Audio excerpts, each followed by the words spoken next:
There's no time. Lost.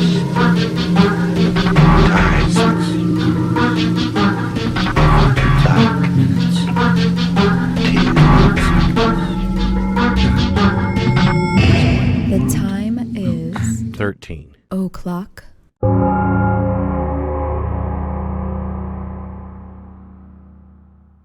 Okay, people, we're back. Got Pookie with us. She's right there. Next thing you know, she's going to stand up, put her ass in the camera. At any minute, at any moment, this could happen. I'm just trying to keep her calm. It's okay. You can stay there, Pook. Just watch the show. Today's going to be a good night because Jenny dug up a couple poltergeist cases. These are classic poltergeist cases, right? We're not talking about hauntings or ghosts. We're talking about poltergeist. These are both kind of like poltergeist cases. Some people call them hauntings, I guess, but they, pretty much have the trappings of like poltergeist. Of a poltergeist, which is RSPK, recurrent spontaneous psychokinesis. Usually involved kids going through puberty. Of course, you know, if you're a regular listener, you know my history and our history with poltergeist. Jenny wrote a book about the poltergeist phenomenon. You wrote two of them. No, you wrote one that was like a compilation. A compilation. And these cases are both in there, so. Okay. And then another one she wrote was about what happened to me and my family back when I was a kid. Yeah. And, of course, she's talked about some of the stuff she saw, in recent years around me when poltergeist shit starts kicking off. It sounds fucking crazy. I wouldn't believe it unless I saw it. But, it's a recurrent phenomenon that I've seen. And what's funny is, like, the old guys, the old parapsychologists, that talk about this, I don't know if they know I exist or not, but those bitches don't contact me. They're talking about how rare this phenomenon is, and not a single one of them has fucking called me. Yeah. Except Steve Mara. But I called him. Yeah. No, I didn't call him, but, I contacted him. But, anyway, before we get into the show, Jenny's got some shout-outs and stuff. We got all kinds of new pages. I mean, I did want to say, like, before we get into that, we've been doing, like, a lot of true crime shows, and that's, mostly because that's, my main topic of interest, and also that's what I get the 99% of the requests for, is true crime topics. But somebody said, I missed, all your paranormal shows, and gave me like a recommendation for a poltergeist case that I had actually written about before in my book.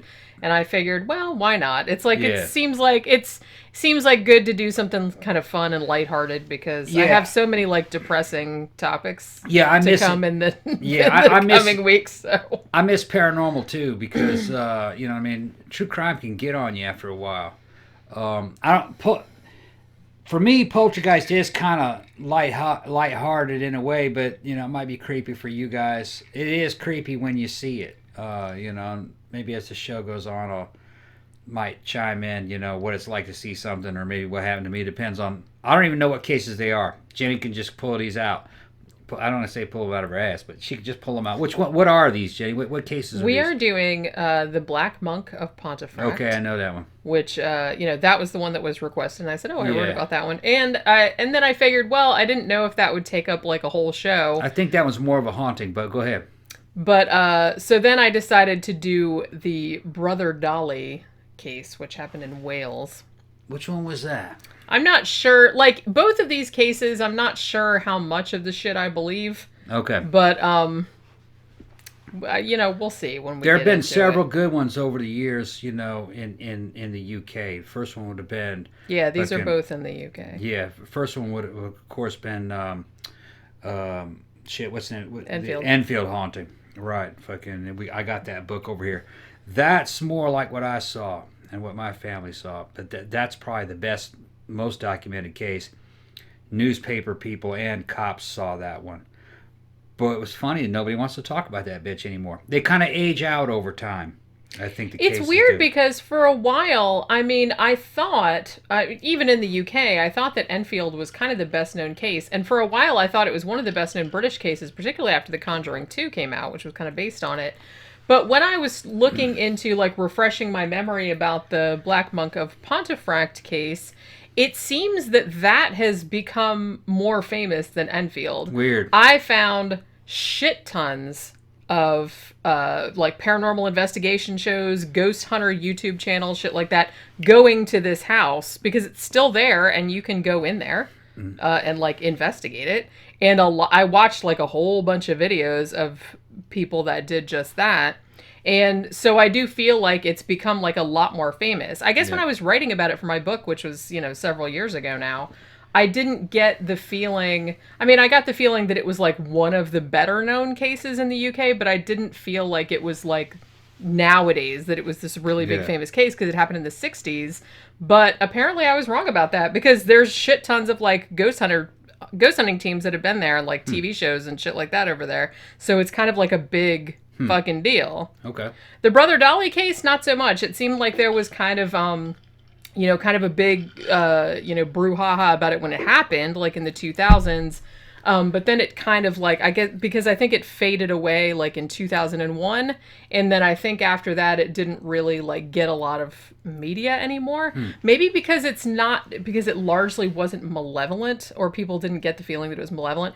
I feel like the Black Monk case, people like that because, it's known as like one of the most violent poltergeist cases in Europe. It's like, some people actually got like hurt or like got thrown around. And then there was that creepy like apparition that some people said that they saw. So it was a lot creepier. Whereas the Brother Doli one was more, it was weirder for sure, but you didn't get the sense that there was like a malevolent presence. It almost seemed like a playful or like a friendly presence maybe, or whatever. As far as the UK stuff goes, based on everything I've seen so far, I'd have to give it to the Enfield haunting, because they call it a haunting. It was a poltergeist, which there is a difference, and we're going to get into that probably. Yeah. Enfield, it matches up perfectly with what I saw, and I'm only really talking about the reliable witnesses, because in the Enfield case, there were some witnesses that were unreliable, that made some things up. Yeah.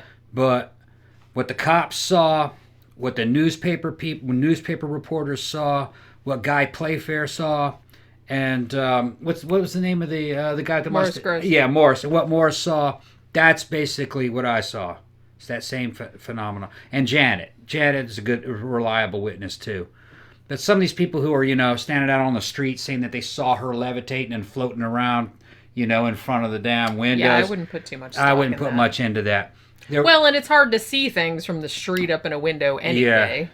Yeah. Well, and then also some people said that they saw, a male figure in another apartment, next to it. Yeah. I kind of doubt that. I saw apparitions, but they weren't humanoid apparitions, just kind of like a bluish haze.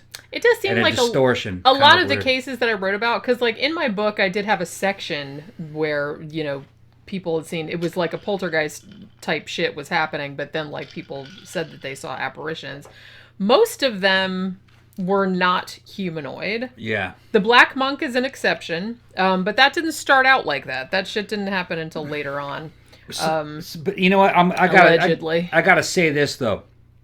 Experiencing poltergeist phenomenon, especially over a period of time, can scare the fucking shit out of you.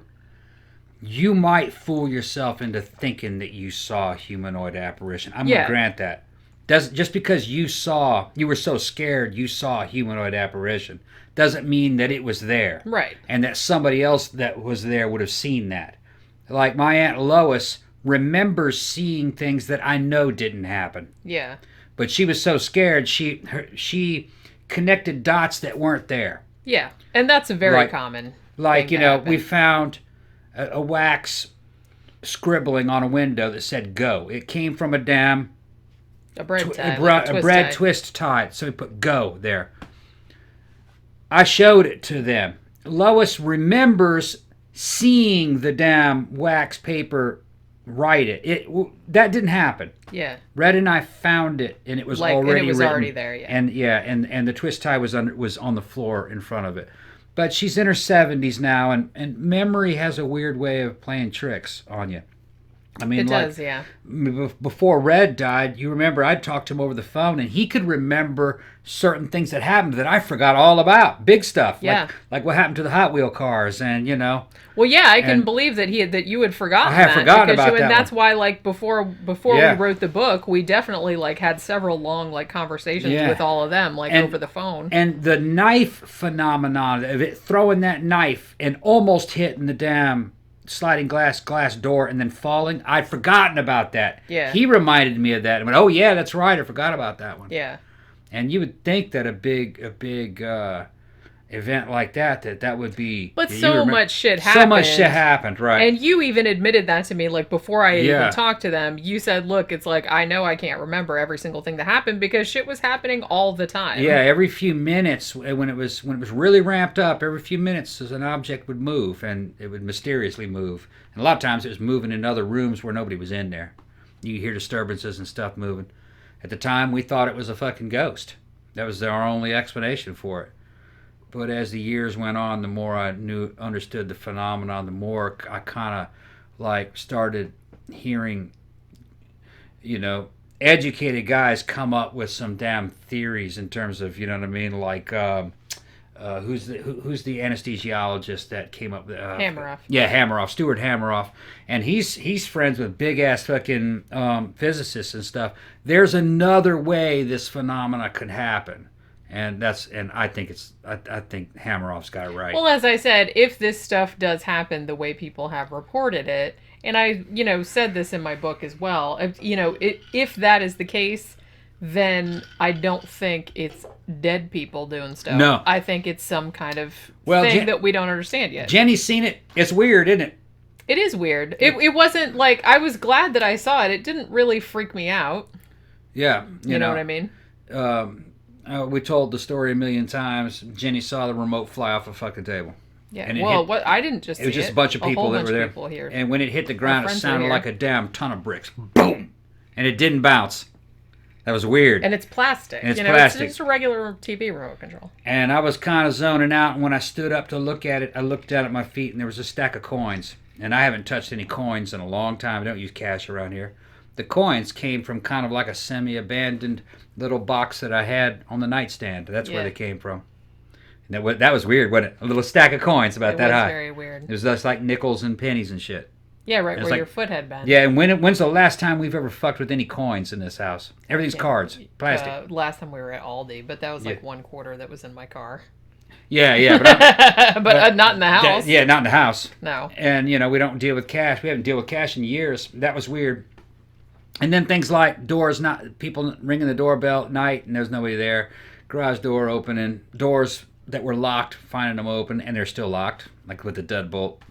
And That one, I think that freaked me out the most. I Yeah. think because, I mean, the shit that happened in our house, like with the statues, like Yeah. flying Oh, off. yeah. I wasn't It here tore the for molding that. down. Yeah. Like, I wasn't here for that. I was at work. You just told me about it later. Yeah.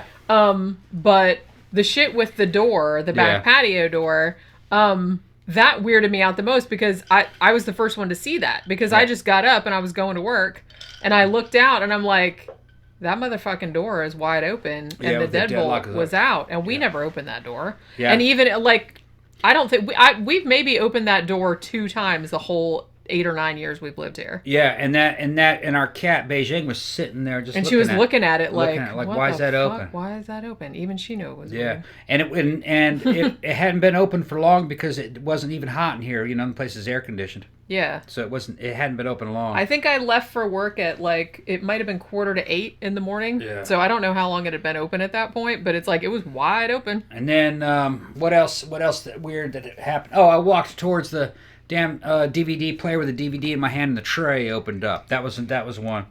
The damn little plastic shot glass that I was measuring e-liquid in out of the corner of my eye. It was weird. I was playing a video game. It fell through a bookcase that I had. It fell from one of the top shelves to the bottom shelves, but there's no way it could have For fell. like straight, yeah. It went straight down because it would have to come out and then go back in. I saw it out of the corner of my eyes go, and then when it hit on the bottom, it hit and it vibrated. It was fucking creepy, and I paused the game and looked at it, and it was weird because there near it is the damn. At the time, it was those blinds that you have for sliding glass door. They all kind of moved or got compressed against the glass like a wind blew on them. But I didn't feel any wind. That was some weird shit. It happened fast. Yeah. But since I had seen that kind of stuff before, I don't let myself get run away with it, because it's easy to get freaked out. And once you start freaking out, it starts ramping up. It starts snowballing. Like when the remote flew off, Jen and Dimitri saw it, and they saw it hit, and I stood up, and my hair started to stand up on the back of my neck. Yeah. I'm getting freaked out talking about it right now. Yeah. You can hear it in my voice. Yeah, but, I can. Dimitri said, "Do it again, Tom. Do it again." And fucking he did. started to run away with me, and I had to back off with it. And then you were like, no. No, because I'm afraid it'll be violent. Well, yeah, because like I said, and I think we said this on one of the sidetrack shows, is that you don't know. I mean, you know it's you. It's part of your unconscious, though. But you don't know what it's going to do. Yeah, it's the you that controls all them characters in your dreams. And those, and that version of you sometimes in your dreams attacks you. Because I've been attacked by bears. I've been attacked by people in my dreams. Yeah, he's always fighting people. So I'm fighting people. So I'm always afraid that if that shit fucking starts kicking out, the unconscious mind, it might have turned on me and attacked me or somebody else. That's what I mean. I was like, right. and I think I made a joke about it too that night. I was like, yeah, don't like encourage that, because he might get mad at me one day and like a brick come flying and like hit me in the fucking head. There isn't just one you. Your waking consciousness is only one routine running. There are other versions of you in there. And, I feel that some days. Yeah, and they're not all good. All kind of little yeah quacking bullshit. I mean, they've cut people's corpus callosums apart, so the right hemisphere and the left hemisphere can't communicate with each other, and all kinds of weird shit happens because you don't agree with yourself most of the time. Yeah. You're in there fighting yourself to try to, A lot of people don't realize it. But well, that's what I mean. The front of your brain is like your executive function. Right. That's kind of like the boss that's being like, all right, we're doing this. He like listens to everybody's little opinions, I guess. Yeah. Like in the back, it's the little committee. I don't think it's any kind of energy or any kind of power or anything. It's some kind of an emergent property having to do with altered states of consciousness. We don't really know what consciousness is. In some way, consciousness can somehow change the state of matter. In the same way, they have the Heisenberg uncertainty principle, where an object can be in one place or the other depending on whether or not you're looking at it or not. Which, that's some weird shit. That's all quantum physics. Well, nothing really. I mean, those types of particles, they don't have a position until you measure the position. Until you measure the position. Well, whatever it is, you need consciousness to fucking find position. All right? It's kind of like, do you hear a tree if it falls in the fucking woods and nobody's there? It's that kind of thing. Somehow altered states of consciousness can somehow change the state of matter. I don't know how. I don't understand it. Yeah. Nobody does. Well, yeah. Anybody that says that they do is lying. Yeah, and if you have if you're in some kind of weird emotional state, objects might move, and no energy involved. Imagine if we could harness that shit. I think that's how UFOs fly. Yeah. It's cheating. See, that's kind of something that, I mean, what would happen if just like in 5 years we actually figured that out? Right. You would not be limited. And we could harness that kind of shit. I mean, everything would completely change. Well, what Frank Hubert was predicted would have come true, where you'd be able to have like guild steersmen taking damn fucking mind-altering drugs to allow space travel, because you could bend space by thinking about it in a weird way. Yeah. You could travel without moving. You just make an object appear here and then there. And that's how they were doing it in Dune. That would be handy dandy. Yeah. It certainly would. Somehow consciousness can alter matter, which is not quite the same as mind over matter, but in a way it is, I guess. Yeah. Because it didn't require... like, you've seen it happen. Did it look like I was exerting any kind of force or energy? No, you were just like spaced out. You were just like laying on the couch going blah. Yeah. So you can't try to do it. It's just something that happens. Yeah, you have to. You always say that you can't like try to make it happen. You have to allow it. You have to kind of allow it to happen. You kind of have to be mindless. Yeah. It's weird. All right. So before we get into talking about these two cases, I have a whole bunch of shout outs, you guys. All right. Now some of these I've done shout outs on the sidetrack shows, but I know not everybody watches those every day, so I kind of like to put them all together like on the big. Yeah, I don't know why episode. nobody watches them because fucking they seem to be our most popular shit. Everybody loves that shit because we fucking. Well, say like some I funny said, shit. we only just do those like for the fans mostly, Yeah. and I just feel like Everybody you know, else is traffic. Yeah. Yeah. I mean, no one's really going to find them if they're not looking for a specific topic that we talked about That's that true. day. And since That's we true. don't, you know what I mean? So it's Yeah. not like anyone's going to find it in the search or anything. But yeah, so want to give another thanks to Dominic Yep. for sending us the movies, one of which we've already reviewed. Mm-hmm. That I think I put that up today, didn't I? Sophie sent us a bunch of pop figures.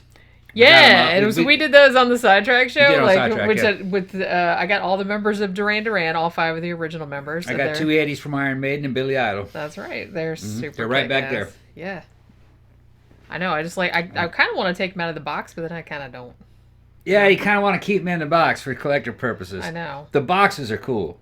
They got They cool are. pictures on them. I do. so- I have one of Daryl from Walking Dead, but I took him out of the box. Yeah, and 'cause we he was lost the cute. box, and then he faded. Yeah, he Yeah. was sitting on the windowsill. He's Yeah. what he got a little poncho on.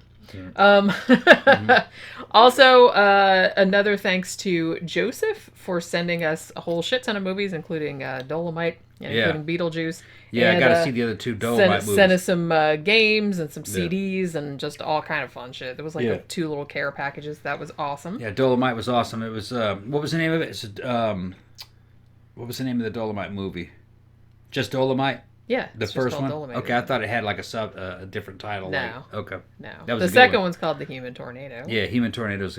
Yeah, that's the other But one. yeah, gotta see like that I one, said, too. we rewatched Dolomite as my There's name another again. one called, was it Weedy Peak Straw? Petey Wheatstraw, the Wheatstraw? Devil's Son-in-Law. Yeah, I think it's like an Exorcist movie, isn't it? That's Yeah, I think it's an Supernatural. Exorcist Gotta ripoff. see it. Yeah, Gotta that's see on. it. It's on Tubi, or it was last time I checked. Okay, gotta see it. So some of his other ones might be on there too, but I'm not. I want to really see sure. all of his shit, That man. just came up in my The recommendation. shit was fucking hilarious. It was, yeah. Yeah. Also, we have 2 new patrons, James. So hey there, and Stop Prop. Stop Prop. Yeah. So thank you very much. Also, we got 2 PayPal donations today. Okay. One from Melanie, who sends us one like a whole, like all the time. So thank you very much for that. And one's from D. Newton from the UK, because it was in pounds sterling. Oh, man. That's that special money. That's the pretty He's money. paying us in metal. oh, okay. Yeah, yeah. He's It's a paying whole us in pound. metal. It's a whole pound of fucking silver. Yeah. That's what it sounds like. I wonder how much silver is worth now. I don't know. My dad used to have like a bunch of silver like ingots.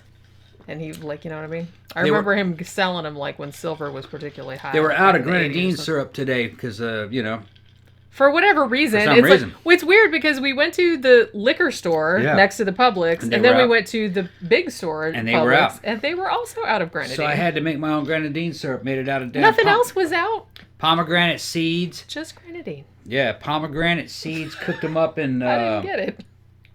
sugar and water with a little bit of vanilla and a little bit of orange. And that's my fucking pomegranate. And it's good, man. It's really good. Well, it tastes just like regular. Yeah. It tastes just like regular Better, I grenadine. think. I think it's better than grenadine. Yeah. It doesn't quite...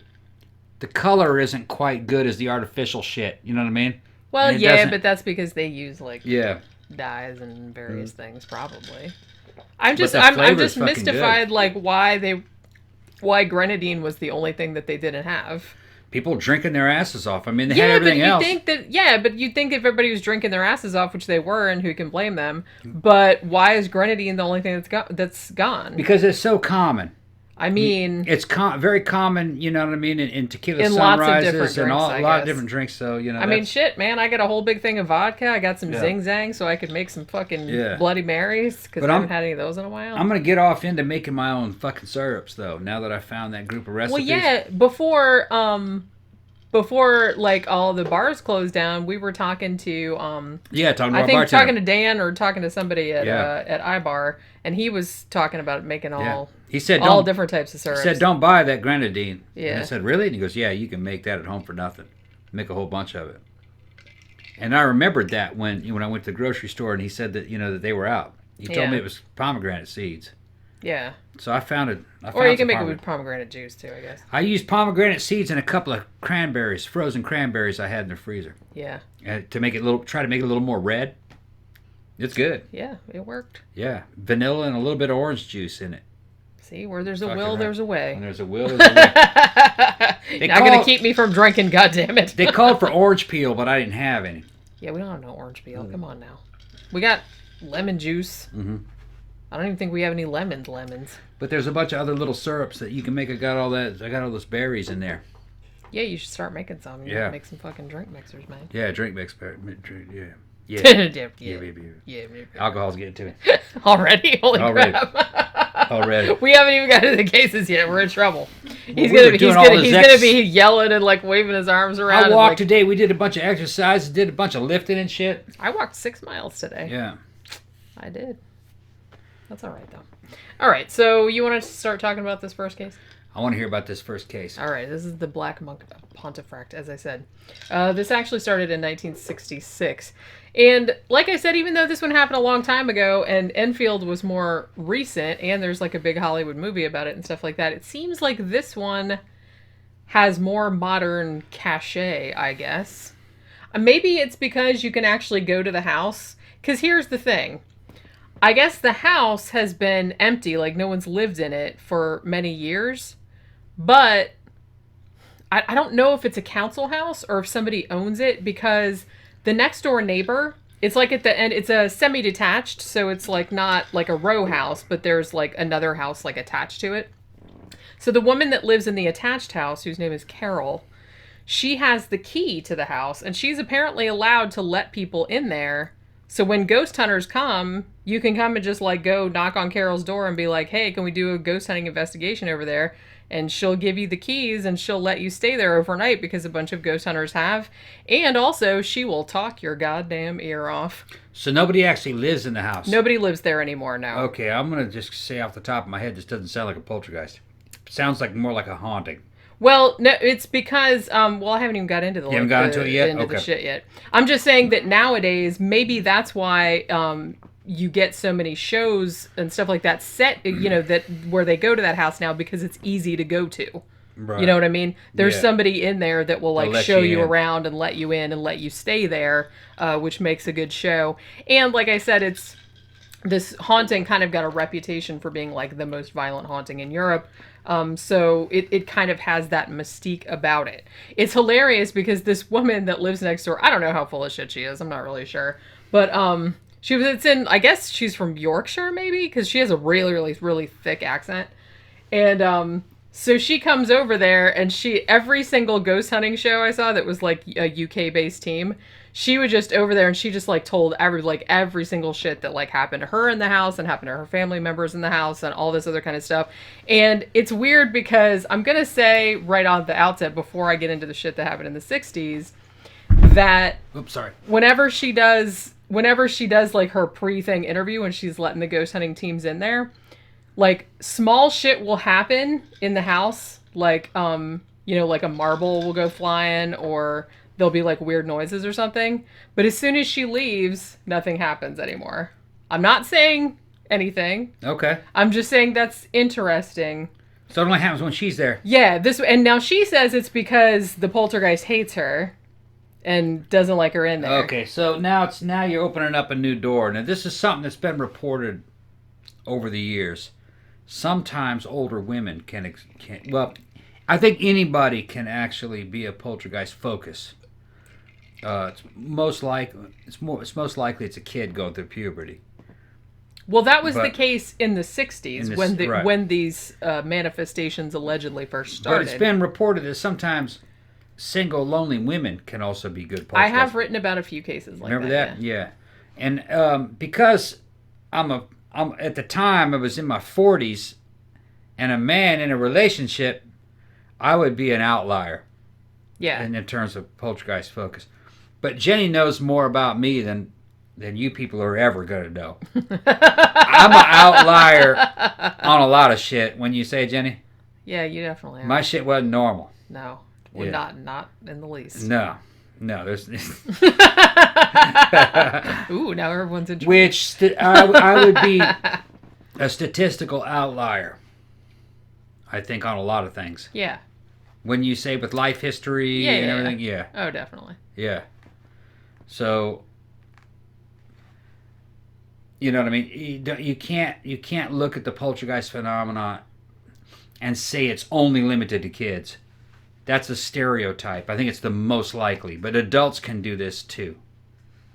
I have written, like I said, I have written about a few cases where, I remember one particular case. I can't remember where it happened or what exact year, but it's in my book somewhere. But where I believe it was like 3 generations of women, like a grandmother, a mother, and the daughter, and shit started happening in there. And they thought, when like the investigators came, they thought that the grandmother was actually the focus, because shit just happened when she was around and not so much when the kid was around. They said the kid was probably not the focus at all, because shit didn't happen when she was there. When I was a kid researching what had happened in my family, this is back when I was like 15, 16, 17, we used to have these things called books.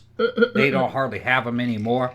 And I don't know what happened to a lot of, but they had books about poltergeist phenomenon. And one of the cases that I remembered reading about, a book that I've not been able to find on the internet anymore, was a case that happened in Tokugawa era Japan, where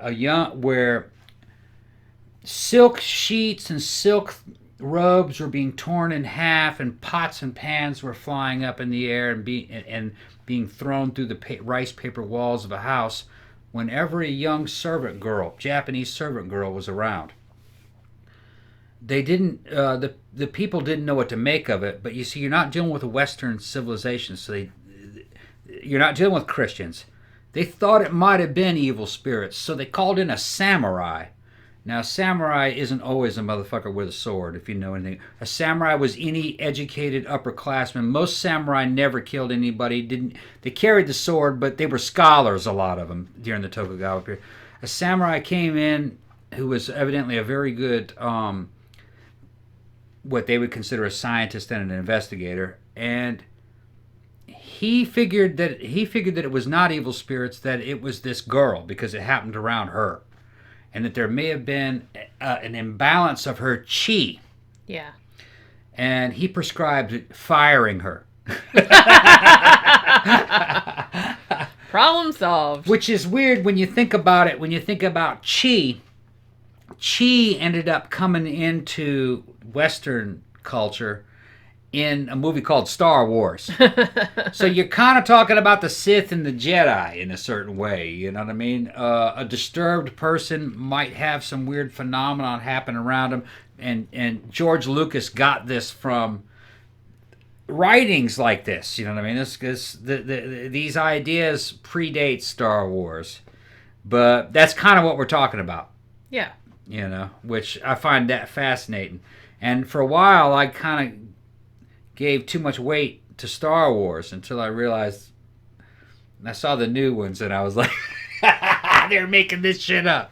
But fucking George Lucas was making shit up too. But he was inspired by a lot of well, yeah, he had ideas from like a lot of Eastern philosophy. Yeah, sure. This is so, a lot of what we're talking about, Westerners see this through a Western lens.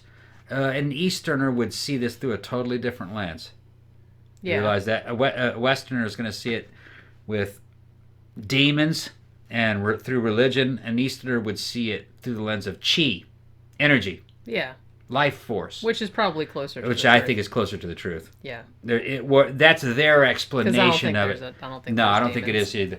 Although I've had out-of-body experiences and stuff, which I've talked about in other shows. I do believe in an afterlife, even though I'm a mythicist. I don't believe in religions per se. Those are just myths. But they're based on stuff that seems... I saw stuff that was like that. And I think that's where they got a lot of it. But then, of course, you give somebody an inch, they want to take a mile. You know what I mean? You might have a paranormal experience. The next thing you know, you want to try to run shit. So you're going to write a book to help you run some shit. That might be part of what you're seeing with religion. Yeah. But because you can't really trust those stories. That's true. Of course, you know. Yeah. And usually it's about, authority and trying to change shit. Anyway. Trying to tell other people what to do. Trying to tell other people what to do. And saying that, like, some big imaginary, like, person in the sky is going to kick your ass if you don't do what I tell you to do. No, when I had an out-of-body experience, I just felt liberation. I didn't feel like there was kind of a life review, during that motorcycle accident. There was beings, and I've talked about that before, beings that know you and kind of like counselors, but I think they're a mixture of maybe people you once knew or beings that you once knew, and then maybe like different versions of yourself talking to you, like more ancient versions of yourself, like what in some studies they would call the daemon, the super you, the timeless version of you. But it seemed more like heaven and God and existence were all the same thing. It was just more like a place. Kind of like the internet. Yeah. And it was responsive. We're getting off the fucking subject. I'm sorry, people. What's this we? I'm getting off subject. Well, I understand that. I'm just sitting here. usually when people are listening to a show like this, they're also interested in subjects like this. So I'm trying to make a most complete show as possible. Yeah. And I've got some liquor in me, so I can. My tongue's loose. Normally I don't talk like this. Well, I don't know. It's kind of embarrassing to fucking talk. It's kind of embarrassing to talk about this kind of shit to me sometimes. But is it? Do you really? Yeah, it is. It is. But I know it's true because I've seen it. Although it's hard to find out what true is, because true has a lot to do with your point of view and your mind state. You know what I mean? Yeah. But I know that poltergeist phenomena is real. I know that out-of-body experiences and near-death experiences are real. I believe what you see in them is real, but it's given into you in a way that you want it to be. In other words, like, you know what I mean? You see the things that you need to see in order for you to process it. Mm-hmm. It's interactive. You know what I mean? Yeah. Like, for instance, if you're a Hindu, you might see Shiva. If you're a Muslim, you might actually talk to Jibril or fucking, Muhammad, If you're Christian, you probably will see Jesus. Is that who that really is? Or probably not. But it's going to come to you in the form that you can accept it. Yeah. At least early on. It might evolve into something else later, once you're dead for a while. You know what I mean? Then it'll look like a reptilian. No. It's kind of like it's kind of like being in a universe of fucking just totally limitless and unbounded. You know what I mean? And there are no limits at all. That's what I remember it as being. It was fucking weird. But anyway, go ahead. It wasn't weird. It was actually very familiar when you get there, and very normal, and it seemed very right. Well, you said it didn't frighten you. Not at all. Not at all. Matter of fact, I didn't want to come back. Yeah. Yeah. Which, that makes sense. Yeah, 'cause it was so much better. It was like being, it was much better. But you're here to do certain things, to complete the tapestry of creation, and you're here to learn the lessons that you have to learn. All this shit's fucking temporary.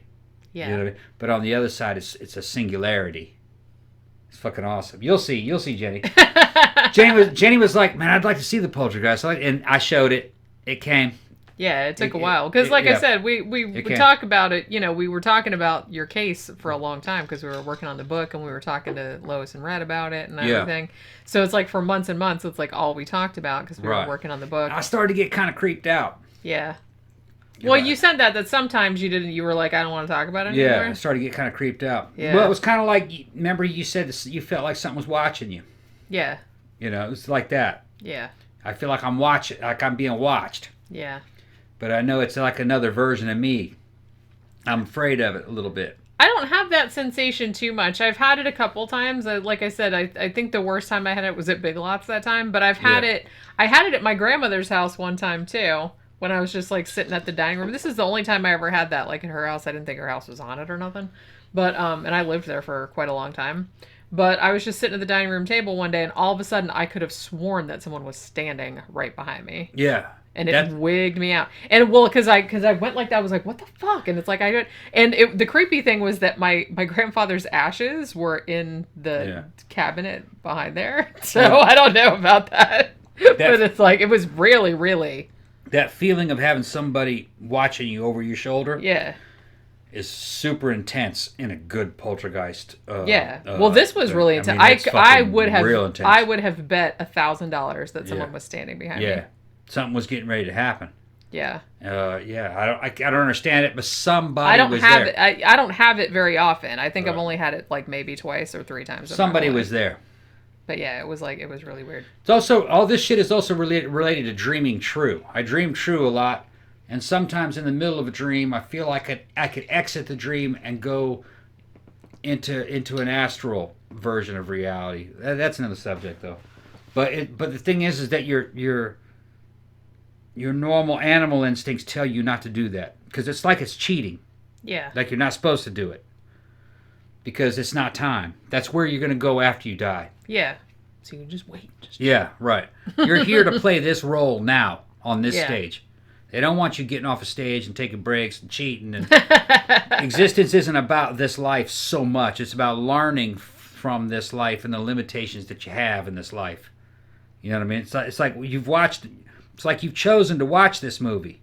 Yeah. For what you can learn. You know what I mean? You don't want to walk out of the movie or fucking... Yeah, you gotta wait. You gotta stay till right, the end. exactly. It's like that. That's a good analogy. Yeah. That's actually a good way of putting it. Good.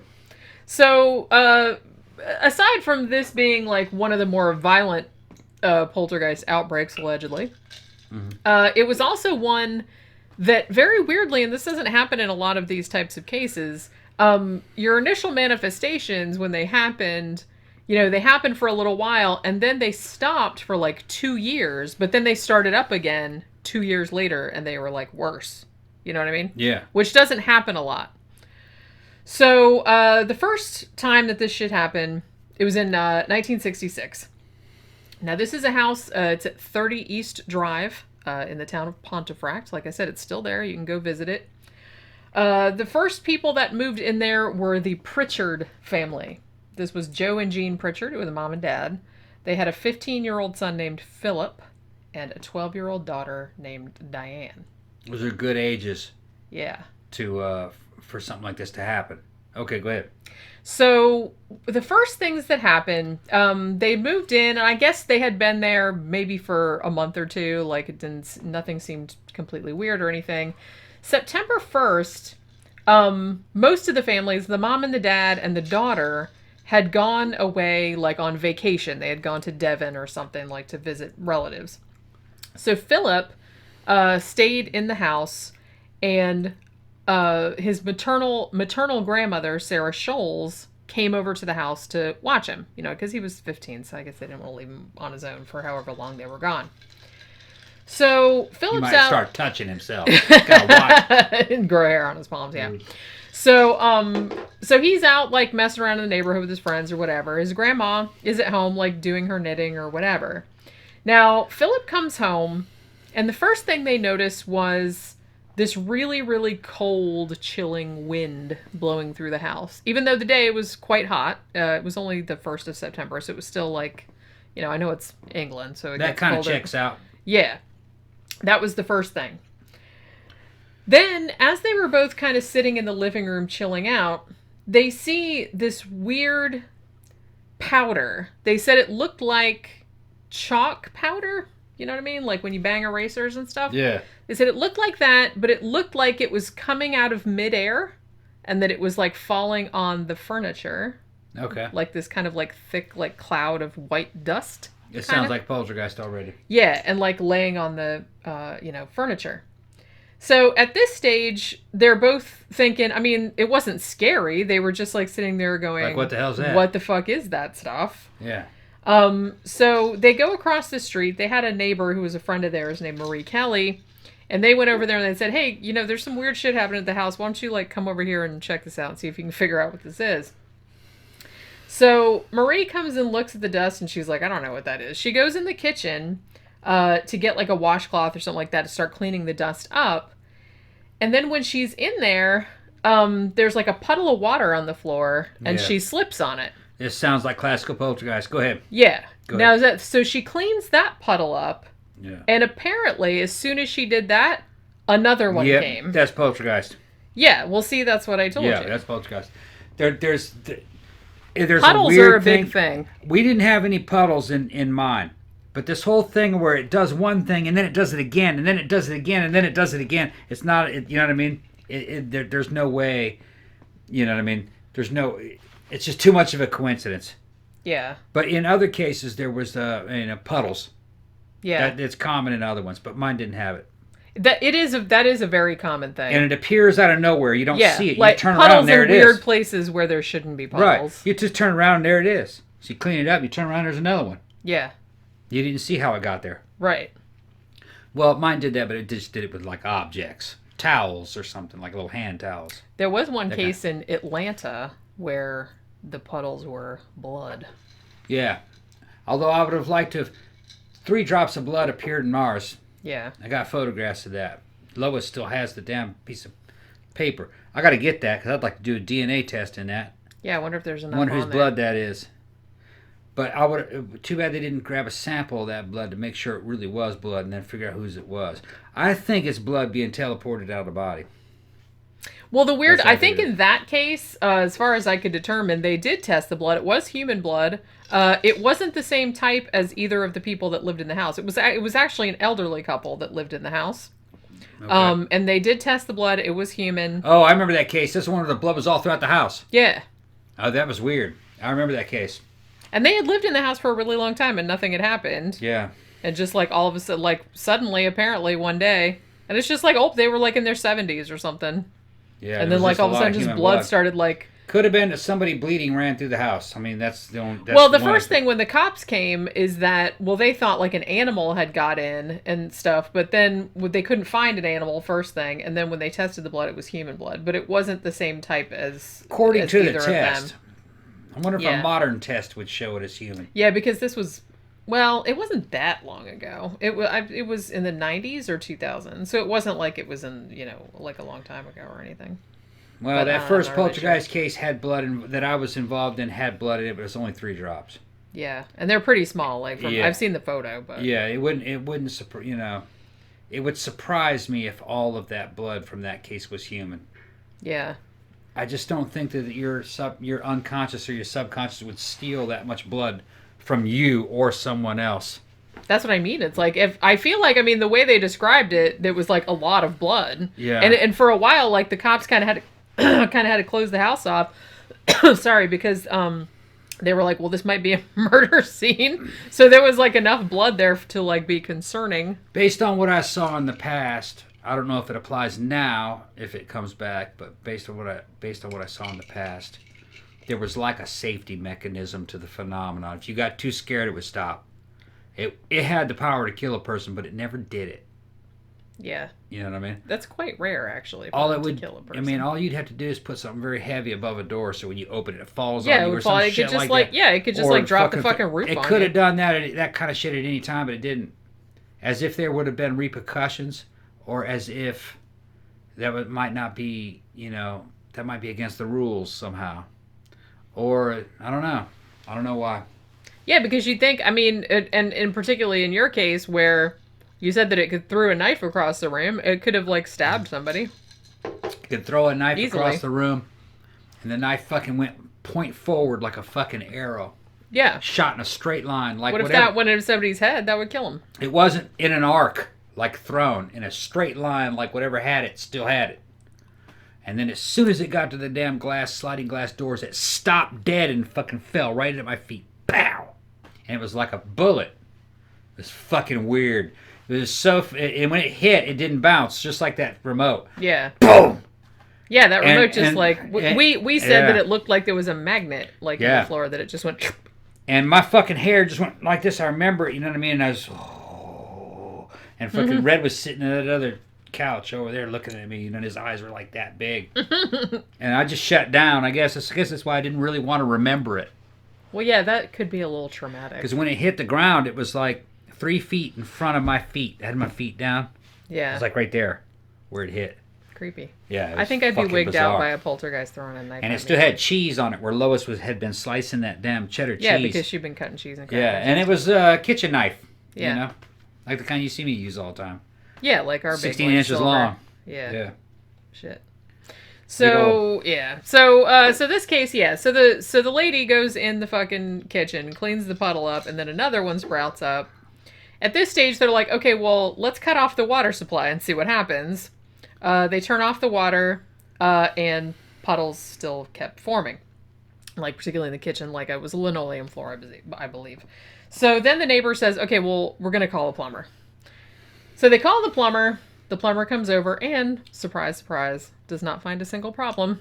Yeah. Just like that usually happens. Well, it's just appearing on the linoleum floor anyway, right? Yeah. Yeah. So they were just like popping up, and he's like, well, you don't have any leaks, and your pipes aren't bursted, like nothing's wrong, the sink is fine, everything's fine. Just teleported that water over. So I don't know what to tell you.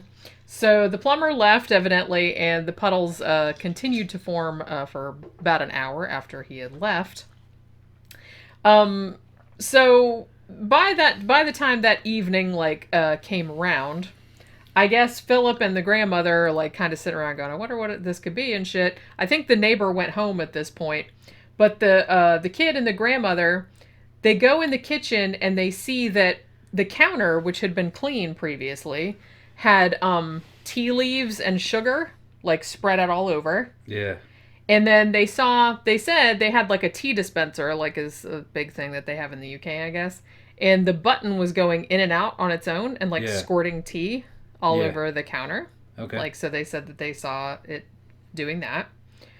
Then they said while they were in there looking at that, they heard a big crash from the hallway behind them. So then they went out into the hallway, and then they said that there was a plant. There was like a big plant in a pot, and it had been sitting at the base of the staircase. That's where it usually was. They said now the plant was on a step halfway up, like in the dirt, and the pot was on the top. Yeah, that's the kind staircase. That's the kind of shit that we saw. That's what they said. Yeah. So this is very poltergeisty shit right here. It sounds like poltergeist. Like I said, it's called the Black Monk because of like the apparition that happened, but all this stuff that happened earlier on That sounds like a poltergeist. is all poltergeisty shit. You would have fucking loved it. You would have fucking loved it. I know. I'd have been into it. Had you saw it when you were a kid, though, you'd have been. Well, yeah, I'd have scared been freaked shitless. out probably. Fucking Lois and Red were just fucking petrified. They just couldn't figure it out because they tell you that shit doesn't happen. Yeah. They tell you, oh, that's not true. It doesn't happen. It happens. I thought it was a ghost. They thought it was a ghost too, but looking back on it, I don't think it's a ghost. But it's just another. It's just something about physics, man. Yeah. Something about consciousness. It's just, but this, I mean, just this early part of this case, this does seem like, because it's nothing that's particularly malevolent, it's just random shit. Yeah, well, it's almost kind of like it tries to entertain you. It's definitely trying to get your attention. Yeah. I mean, that's the way it was. I mean, who would think of just like taking the plant out of the pot, putting the plant in the dirt on the step in the middle, and then putting the pot up in the top? That's exactly like something. That's what I mean. It's just random. That's exactly like something that in Mammoth Mountain would happen. Yeah, that's what I mean. Yeah, it sounded very similar to that kind of like just random ass shit that it doesn't mean anything. No. It's just so you will marvel over it. Yeah. So we tried to figure it out. You know well, yeah, and that's most people. It wants you to try to figure it out, but it defies you. It does not want you to investigate.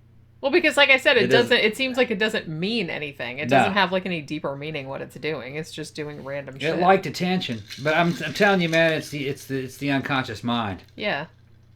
So they're in there looking at this fucking crazy ass shit that the plant did, apparently, and then they hear another sound coming from the kitchen, which is now behind them. So they go back into the kitchen. They said that they saw one of the kitchen cabinets, which presumably was closed, that it was like kind of vibrating. Yeah. And they said they could hear the dishes inside like rattling all together. Yep. You know what I mean? That's that kind of. Remember I told you about like for instance the e-liquid fucking shot glass. Yeah. That's one of the things that they can hear all the dishes like there's energy together. flowing through it. It's just something that it does. Yeah. I guess because it's easy to do. Yeah. That's why. Because it seems like that's a lot of like poltergeist cases that people report. The rattling. The rattling and the banging. Yeah. Sometimes that's as much as happens. Like it doesn't really progress beyond that. Yeah. Like just knocking and stuff. So yeah, so they hear the dishes rattling around, and then they heard like a bunch of banging like coming from other areas of the house. Then they felt like that cold wind again. So at this stage, they go back across the street and get Marie back because she had gone back to her house in the meantime. Now Marie comes back And by the time she got back, I guess all the banging sounds had stopped, but she did see like the vibrating cabinet and the rattling dishes and everything. So Marie hung out for a few hours, but nothing happened again while she was there. Like, she had seen like some of the earlier stuff, but she didn't see some of the things. Now, then like the kid, Philip, and the grandmother decide they're going to go to bed because it's getting to be about bedtime. So Marie, the neighbor, she goes up to like wish them good night. She's going to go back to her own house. So she peeks into Philip's room saying, hey, good night, kid, or whatever. And then there was like a dresser or like a chest of drawers in Philip's room, and it started like swaying like back and forth. You know what I mean? Mm-hmm. So that kind of freaked them out. And at that point, you know, Philip and the grandma were like, you know what? We're not sleeping in here. This is just like fucking crazy.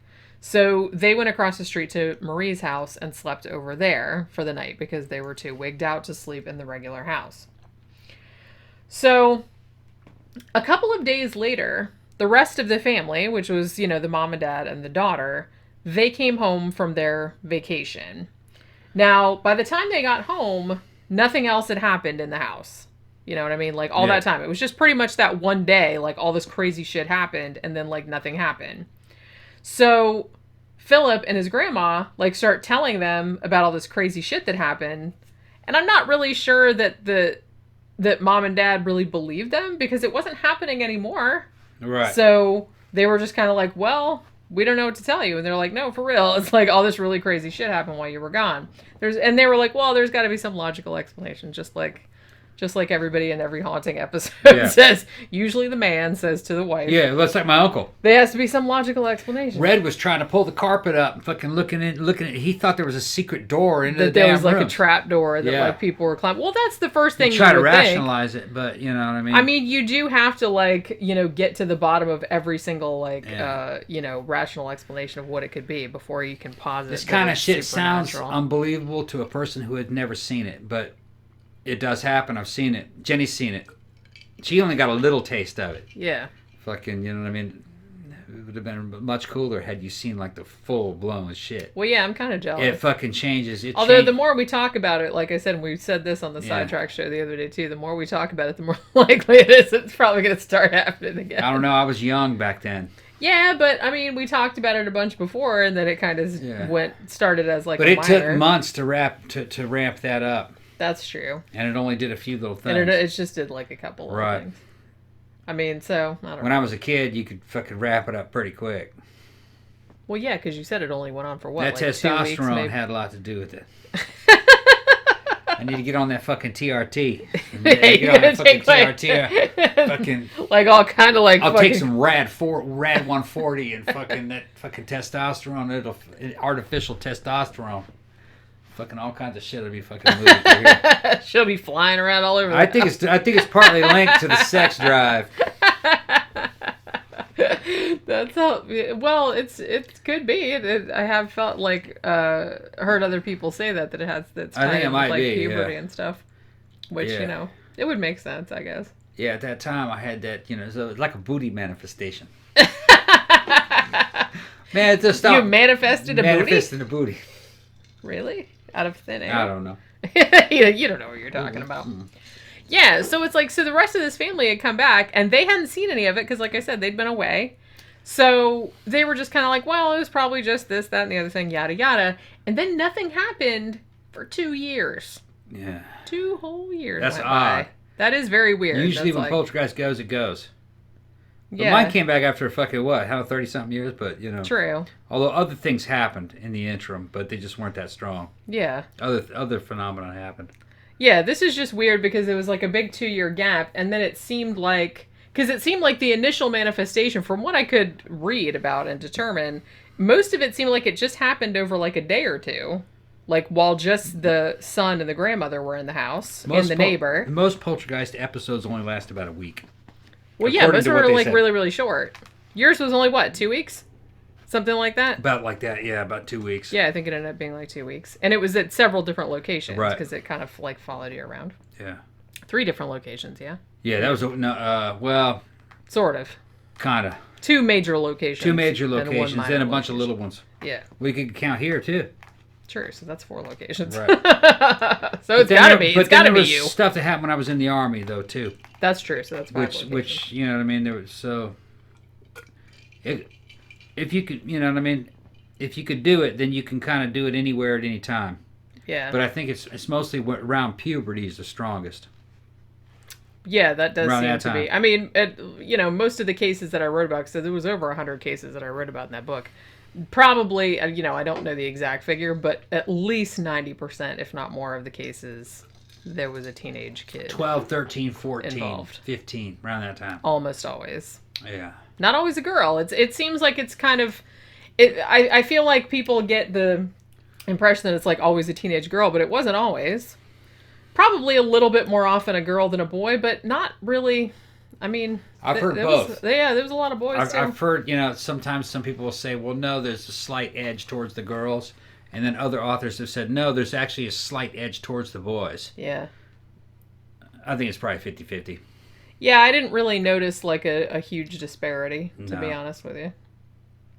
It did seem like the ones that were more... A lot of your ones that were like ones that like fire starter type poltergeist, that was almost always girls. Yeah. Which I thought was kind of I intriguing. think it has to do with, sex drive and inhibition. Yeah, it does seem like that is a large factor. They're trying to inhibit sexual desire. And then for some reason, fire is involved with that one. Fire! Yeah. Probably has something to do with suppression. Trying to suppress sexual drives. Yeah, and that's So how it comes out in terms of fire, which you would think that fire would be hard to do, but no, that'd be easy to do. Because moving a big object, you would think would be harder. Okay? Well, when you're making fire, all you're doing is like moving very small objects, molecules. Yeah. You're accelerating molecules to the point where something gets hot, that it fucking boom, combusts.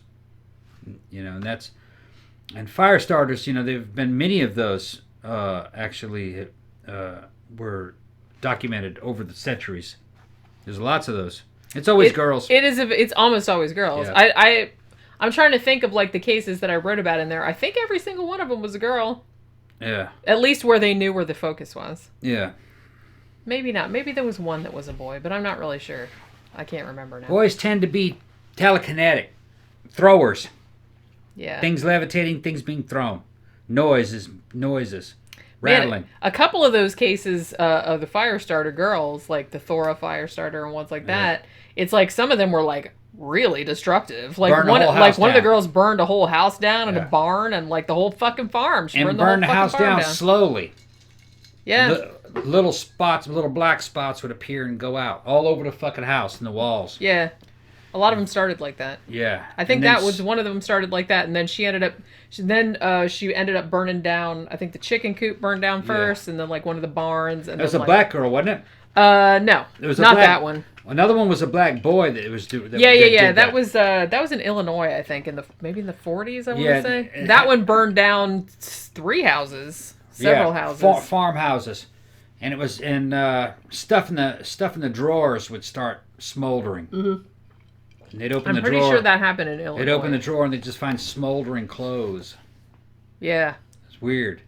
And that was the one that I was thinking of. I think that's the only one. And they weren't even sure that kid was the focus, but that was him. That was a boy, if that was a kid. I remember it. But I remember... He had an abusive stepfather he didn't like, and that was part of the factor. The family home burned down. I think they went to stay at a relative's house, and that burned down. They went and stayed with another relative. That also burned down. You know what I mean? So I don't know if the kid was actually like a fire starter or if he was just a pyromaniac. It was just like burning shit down. I remember reading the details of that case. They thought he was a pyromaniac, but then that got debunked because the investigators fucking said he couldn't have started these fires. Yeah, because he actually got dragged into court for that, and then the judge like dismissed it because he didn't see any evidence. That and they were finding places black spots. You know what I mean? On things where a place almost caught fire. Yeah. And that's very suspicious. Why would you almost catch fire? Yeah. Why didn't it catch fire? If he's trying to burn the place down, why didn't he burn it? Yeah. It was a hot spot. You know where I mean? It's like where it almost caught on fire, but it didn't. And it didn't. Yeah. And almost all of them started that way with that they had like these little holes in the walls and the holes in clothes. Or like a couch cushion would Yeah. catch fire. Yeah. A From pile the of other, papers. from the underside. Yeah, shit like that. But yeah, some of them, like I said, those tend to be the most destructive because, like, in terms of property damage. Eventually, they end up burning the house down. Yeah, that has happened in an alarming number of cases. Yeah. But yeah, so there was a 2-year gap. And they burn the house down to alleviate the stress. They're Yeah. trying to get out of the house. They don't want to be in the house. They don't want to be in the house with one of those parents. I think that's what's probably, behind yeah, it. because I think this is like some real severe like It's emotional an issues. attempt. Most poltergeists, I think, are basically an attempt to either break a family apart or to bind a family together. One of the two. There's always a family dynamic. Always. Well, yeah, I mean, And in the case of that boy, he was trying to break the family apart. He didn't like that dude. yeah, and that was like the only way he could Yeah, just express right. himself. I And guess. remember, things were catching fire when he wasn't even there. Yeah, that's true. He wasn't there. I think that was one of the factors that got his case dismissed. Because Yeah. I think he was only 9 or something. Yeah. He was right. He was only 9 Something or 10 like that. maybe. And that was one of the things because he did get hauled in front of for arson. Fires were breaking out. He couldn't. But have yeah, done it. they said that some of the fires he wasn't there. Yeah. So, you know what I mean? Which is kind of interesting if he was doing it, being able to do it like from far away. I didn't see any reason why, based on what I saw with my phenomenon. There's no maximum effective range. If you knew about it, you could do it. It didn't matter if you were there or not. Well, and I wrote about this a little bit when I was talking about the Rochdale case, where they still had, I mean, when Steve Mera and the team, when they stayed in the house in Rochdale and none of the family were there, they sent them all away. Yeah. And just the team stayed there. Yeah, it didn't matter. Shit still happened. They said it wasn't as extreme as when the family was there because the daughter was the focus. They knew that pretty much immediately. Think about it. If you're influencing an object, okay, and you can't touch it, what difference does it make if How it's, far away you are. If it's 2 feet away or 200 miles away? There's Yeah. no. It's because you know about the object, Yeah. so you can influence it. Yeah. So that's what it is. Yeah, so, all right, so there was a 2-year gap in this case. And then the phenomena came back, as they say, with a vengeance. It got, like, really, really bad. Because the first time it had just been, like, a few weird little things. Some puddles, some bangs, plant moved, shit like that. This time, not so much fun. So there's all these banging and thumping noises coming from all over the house, much, much louder, much more frequent than before. The good old blankets being torn off of people in their sleep. That always scared me, but that never happened. That I always happened. had the feeling that might happen to me when Poltergeist was going on, but it never did. My all my aunts that grew up in my grandfather's house, which I think I've talked about before on one of the shows, which they said was haunted because they all grew up in it. I lived in it for many years and never heard or saw anything. But several of my aunts said that when they were kids, their blankets got torn off all the time. Yeah. I was also afraid that something might touch my feet. I think most little kids are scared of that. That's why Yeah. you put the feet underneath the Yeah, blankets. yeah. I was afraid, Although nowadays I can just sleep with my feet I was afraid sticking that out. the I don't fucking care. poltergeist would touch my feet. I was like, man, something grabbed my foot. I'm just like, Yeah, get the yeah. fuck off there. Well, nowadays I'm so used to Pookie climbing all over me when You're I'm right, sleeping. yeah. It doesn't even wake me up anymore. She's up there like chewing on my toes and shit. I'm like, just stop it, whatever, I'm sleeping. But yeah, so blankets being torn off of people. There'd be shit like paintbrushes, candlesticks, getting kind of flying around the house. One weird thing that several witnesses said that the poltergeist would do was that it would take eggs that were apparently, because the eggs were in the refrigerator, as you would put them, you put them in the refrigerator. They would take the eggs from out of the refrigerator and then break them in midair, like in front of people. I'd like to see that. Yeah. Like a couple of them reported. So they that, actually seeing saw the egg breaking in midair. Yeah. I'm trying to Apparently. imagine what that would look like. Apparently. So it just teleported right in front of them and fucking That's what breaking. That's what it sounded like. That's what it said. sounded like they said.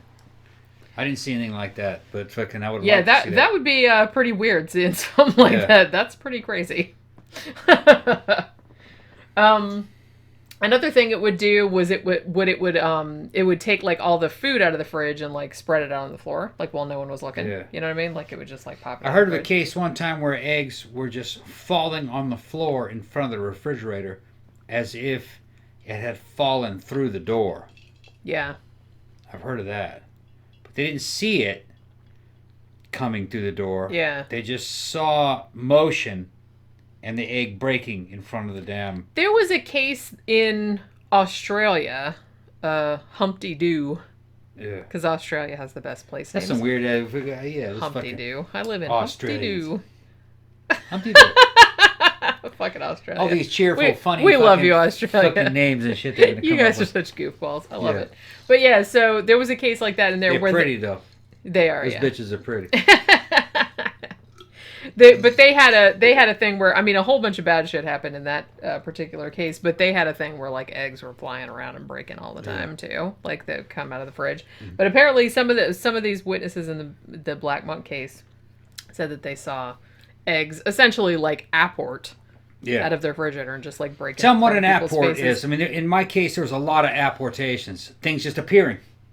Yeah, they would just it's things like simultaneously like disappearing from one place and appearing in another place. And the things would appear in a room, usually behind your back or right out of your fucking line of sight, and the objects would be from another room, and it wasn't there a second ago, and the only way it could have got in there is from maybe like the doorway, but the door didn't open to let it in. It was weird, man. Fucking really weird. It was like a teleportation thing. Well, yeah, you said a lot of the shit that appeared in the But you could never rooms, really catch it. Yeah. You couldn't catch it happening with your eyes. I tried. It was always just right out of it. Almost kind of like you seeing it might influence it or prevent it. Which I think that goes back to the damn quantum physics with like, the Heisenberg uncertainty principle. Where looking at something confirms its place in space and time. So therefore, the things that you're not observing, their place and location are not confirmed. Yeah. So therefore, it can manipulate those. So it can be doing all kind of crazy You're shit right. when you're not back Yeah, there because behind you're your not back, looking at it. But I did see some things fucking come fly at me like a pin, Yeah. So it wasn't consistent. It does seem though that 99.99% of cases of people that have reported this type of stuff, I've never heard anybody say that they saw a thing begin to move. No, it's they always always like see it arriving. while it's already moving. That's what it seemed like. Even when I saw the remote control, I didn't see it come up off the table. I saw it when it was already moving. a couple inches above the table already. I didn't see it lift off the table. And it was moving. Did it look like a streak? Or when it moved, did it blur at all? I can't really remember, honestly. I just remember the sound of it hitting it. Yeah, it just made a really weird noise. Like it was really heavy. Yeah, and it didn't And bounce. it's not. Which it was very weird. Yeah, and we tried dropping it because we wanted to see what it sounded like, and it was like click. Yeah, it didn't sound anything like that. Click. But when it fell like in the supernatural way, I'm guessing that it was more like boom. It was like that. Yeah. Like it was a cement block or something. Yeah. It was very, very weird. Didn't bounce either. No. But when you made that same throw just with your hand, it hit the ground. Yeah, it and just bounced. And it had a different sound and everything. Yeah, it was totally weird. It's weird. Now, another thing that it did, other than the egg thing, was... What?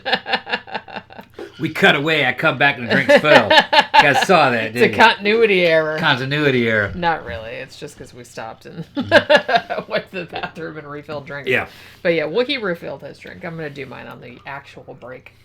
But yeah, so apparently another thing that it would do was one of the Pritchard's relatives like came over and was like, "Oh man, this is such bullshit," or whatever, and then all of a sudden like it apported some milk out of the fridge and dumped it on his head. So I hear. Wow, that's pretty powerful. Okay.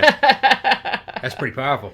Yeah, I mean, if it's true, I'm not really If it's sure. true, right. Also, supposedly tore one of Joe and Jean's wedding photos in half. Yeah. This was another one where, like I said, even though the initial manifestations were just like 1 or 2 days and then stopped for 2 years, but then when it started back again, it went on for quite a while. And it was kind of a thing where shit was going on pretty much all the time, kind of like yours was. It's like very commonplace. They also kind of seemed to think it was a ghost. They called it Fred. Yeah.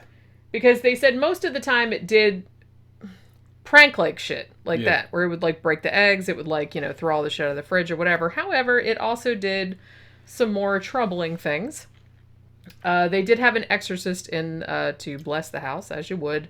And while he was doing his thing, apparently the just walls started like fucking vibrating and like banging and shit like that. Like fucking upside down crosses started appearing on the walls and all this other kind of crap. Appearing on the walls. What is that? What, any details? Not really. Talking about something wrote or drew across? I guess. Or it turned across upside down? Yeah, I don't know if they had any crosses on their walls. Basically, all the sources I saw said that it drew them on there. So I'm assuming that it drew them on there with chalk or some shit. Something that it had. Okay. Something that it had like that. Also, this is probably the most famous aspect of the case. And if you've seen, there was a 2012 British movie that's called When the Lights Went Out. And it is loosely based on this poltergeist case. I actually tried to watch it. I wanted to like rent it like for streaming or something, and it's not on streaming, which in this day and age seems bizarre. Maybe nobody owns it. But I couldn't, so because I wanted to watch it. Yeah. I've seen clips of it because like I saw some other shows that had clips of it and shit, but because it had some actors I recognized, but I was like, I wouldn't have minded seeing that movie, honestly, but I couldn't see it, I guess. At Must least not in have this something country. to do with rights. I need to get like a VPN so I can like watch British Netflix and British Shudder or whatever. I don't know if British has there's a British version of Shudder, but I know that British Netflix has some movies that we don't have and vice versa. Right. So if you get like a VPN, you can watch Netflix in any country you want, which is kind of rad. Wow. But yeah, so I couldn't watch it, so I don't know how good it is, or I've heard it's not super accurate. I mean, obviously, it's just kind of like when they did The Conjuring 2, and it was based on the Enfield case, and they went wildly off the rails with like what really happened in that case, and they just like completely like fictionalized some shit, which I understand. You have to make a better movie and stuff, but even the 3-part BBC series they did on the Enfield one, like the fictionalization, the first 2 episodes were good and stuck pretty much to the story, and then the third one just went like fucking batshit insane. They tried to fucking like put an ending on it. Well, they had to Conjuring-esque it, I guess, or James Wan that shit. When really the real Enfield poltergeist case didn't really have an ending. It just and a lot of them don't. They usually Right. just kind of like They fizzle fade out. away. So it's not like a big it doesn't come exorcism or anything like that. At the it end. doesn't come to like a climax. Yeah, it just it's kind of usually goes, like, dies with a whimper. Yeah, either That's that how or it there's like one big last thing, and then it's like kind of like there's one thing that happens, and then it just doesn't happen anymore. Yeah, and like there's no explanation. That's what, and that type of thing doesn't make a good movie. It's like, even though that's how real life works a lot of the time, I can see why they don't do that in movies, because it's not like there's no narrative. You know what I mean? It's just a bunch of random shit happens and then it stops, and it didn't mean anything. The Mammoth Mountain one that I was involved in, it didn't really stop until I started to suspect that I had something to do with it. Yeah. And I started to try to make it move things, and then it stopped. Yeah, and then it didn't do it. Yeah, I didn't see it. I didn't see it. But you said, I mean, the last thing that happened before you realized that was a pretty minor thing. It just moved like a perfume bottle or something. Yeah, right? and then I started to command it to move the perfume bottle. Yeah, you were going to try and move it went again. away. Because it moved like from the bathroom into the Yeah. hall behind you. Right. And then you decided you were Yeah, but that gonna was bring like super minor compared to the other shit that had happened. That's That what was I mean. nothing. So it wasn't like it ended with some big like No. revelatory. So when I tried to it was just like a little hijack minor it, shit. I tried to hijack it like a superpower. Yeah. So, okay, I'm gonna move that shit. I'm gonna move this shit, and then it that was it. Yeah. Vanished. It's almost, well, like you said, it's almost kind of like you acknowledging that it's you doing it. Yeah. Kind of like takes all the power away. There's something about some kind of inner conflict between your conscious mind and the subconscious mind. You know what I mean? If you start saying, well, it must be my unconscious doing it, then all of a sudden it kind of short circuits it. And whatever conflict you had going on between your consciousness and your unconsciousness is resolved as soon as you recognize you're the one behind it. And then it just fizzles. Well, and I feel like I tried to make it do things, and once you do that, you've accepted that you have something to do with it. Yeah. And it went away. Well, and I think too, in a lot of cases where maybe if these manifestations happened because of, an emotionally troubled teenager, they don't have plausible deniability anymore, because what they're doing is they're punishing themselves or they're punishing the family because they don't know any other way to do that. And it's happening unconsciously. They're not doing it on purpose. But as soon as they realize that that's what's happening... It only worked when I thought it was an outside force. Yeah, that's what I mean. Yeah. So you don't have that, like, thing to blame it on anymore. Yeah. At least, you know... You have to kind of own it. At least at that period in my life, it had to be an outside force. Yeah. As soon as I started thinking, well, I'm going to do this shit. I couldn't believe it at first that I had anything to do with it. Well, you said at first that you thought that it was still an outside force, but it was reading your mind. Yeah. And it was doing what you thought. Doing what I was thinking about. Yeah. And I thought it was reading my mind. Yeah. And then I said, no, it's not reading my mind. I must be doing this. But you know, in those days, you know, at my age, I didn't know anything about an unconscious. Yeah. You know what I mean? I only thought that you are just your consciousness. That's it.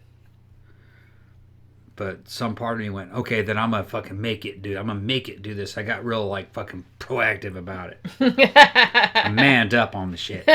You dropped your nuts on the poltergeist. Yeah, and it vanished. Yeah. Yeah, you said that was the last thing that happened. That was the last thing for a long, long time. Yeah. For a long time, yeah. But yeah, so probably the most famous aspect of this case was that this poltergeist in particular seemed to target, as is usually the case, the 13-year-old girl, Diane. She was 12 when they moved in. She was 13 at the point. It was her the whole time. That's probably, I mean, even though the shit started when she wasn't there, it does seem like, I mean, that might have been, I don't know, that might have been some like weird anomalous type of thing. Or she knew about the place though, right? She did. Yeah, they had been living there for a little while. So this little girl was apparently pretty much thrown out of bed on several occasions. One very famous instance, which was in the movie, was the entity apparently dragged her up the stairs by the neck and left like a bunch of bruises, like on her throat. That happened in real life too, supposedly? Supposedly. I wonder what it felt like. That's what the family said. I wonder if she felt hands or anything. Also in the movie, they showed like because, you know, there's very famously, and it's still there because they have the house kind of, they left the house the way it was when the poltergeist shit happened there. So there's like Osmond's posters and all kind of shit like in the kids' rooms and whatnot. So there's this big like grandfather clock like on the landing. And apparently that kind of came flying down the stairs at some point too. And they did put that in the movie, and I heard that they did report that. So this did like some... Allegedly, reportedly, it did some kind of violent shit. I wonder what it feels like to touch you. I've never had it touch me. Now, it touched Lois. She said that it just felt like a cold hand that went around her waist and snaked down one of her legs and then fucking disappeared down into the floor. I saw it happening to her, but I didn't see anything. She said she could kind of feel an arm on it, but it snaked around her like a big snake. Interesting. It said it felt cold. Yeah. It went fast. Like 3 seconds.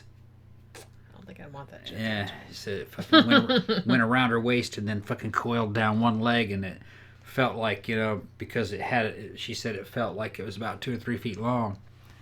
And it kind of snaked around and then it went down through the floor. I saw her go, whoa, whoa, whoa, whoa, whoa. Like that. Red was standing next to her and I was standing in the doorway. That was after the damn cover came off the... Yeah, I remember you telling off the me bed that. and the pillows flew up. That was one of the few things that they actually saw like happen right in front of their face. It's one of the few things that they saw move. I didn't see it. They saw it. Yeah. When I heard them scream when the fucking thing, when the pillows flew, then I ran there and saw Lois dancing because something had a hold of her and went. Yeah. That's pretty funny. Mm-hmm. Yeah, so this type of shit, you know, getting thrown around, like all the shit flying around and banging and all this stuff, this went on like a couple of years, which again is unusual. So, but it took that long for this particular manifestation, for which the whole case is named, the Black Monk, to actually start appearing. Before this, it had just been like your standard poltergeist stuff, albeit reportedly much more severe than most of these cases were. Most people in these cases don't say they get thrown around or thrown down stairs or anything like that. I think South Shields, didn't she get thrown down the stairs and have her leg broken in that case? I don't know. South Shields poltergeist? Was that South Shields or was that another one? It was another British case that I'm thinking about. But there was at least one case where the girl said she got thrown down the stairs by the poltergeist and it broke her leg. It's very rare that anyone's actually hurt. Yeah, there was one, and actually there was one case in Brazil where the little girl died, and they weren't sure that it was because she died from like there was poison in her Coke, and they're not sure if like it Poison apported in there, yeah, or if she did it to herself. Because it had been beating her up for a really long time. She got really beat up by this poltergeist. Another report was like the Bell Witch, which sounded a lot like a poltergeist, pretty much. Well, I put it in my book as a poltergeist case. Yeah. Even though I'm not sure I buy it. I don't think that case happened. I don't think so either. A lot of problems with that. We did a whole show about that, didn't we? Yeah, that sounded a lot like a work of fiction. It did indeed. Yeah, because you can disprove several key events, like the president coming to see it. Yeah, that didn't happen. It didn't happen. I don't know why that got added into the legend later on. It's a great story. I'm not saying that. Yeah. But I think it's folklore. And it sounds like the story is based on real poltergeist events that had maybe happened somewhere else. Some of the phenomena sounds like something that happens in poltergeist. But I don't think Bell Witch actually happened. That's some shit you gotta watch, especially with like some of the old cases. And I did put them in the book and everything, but I do feel like the kind of, the kind of story of poltergeist, like what they do, that was kind of like pretty established quite early on. Yeah. And it kind of got around. It was like a meme.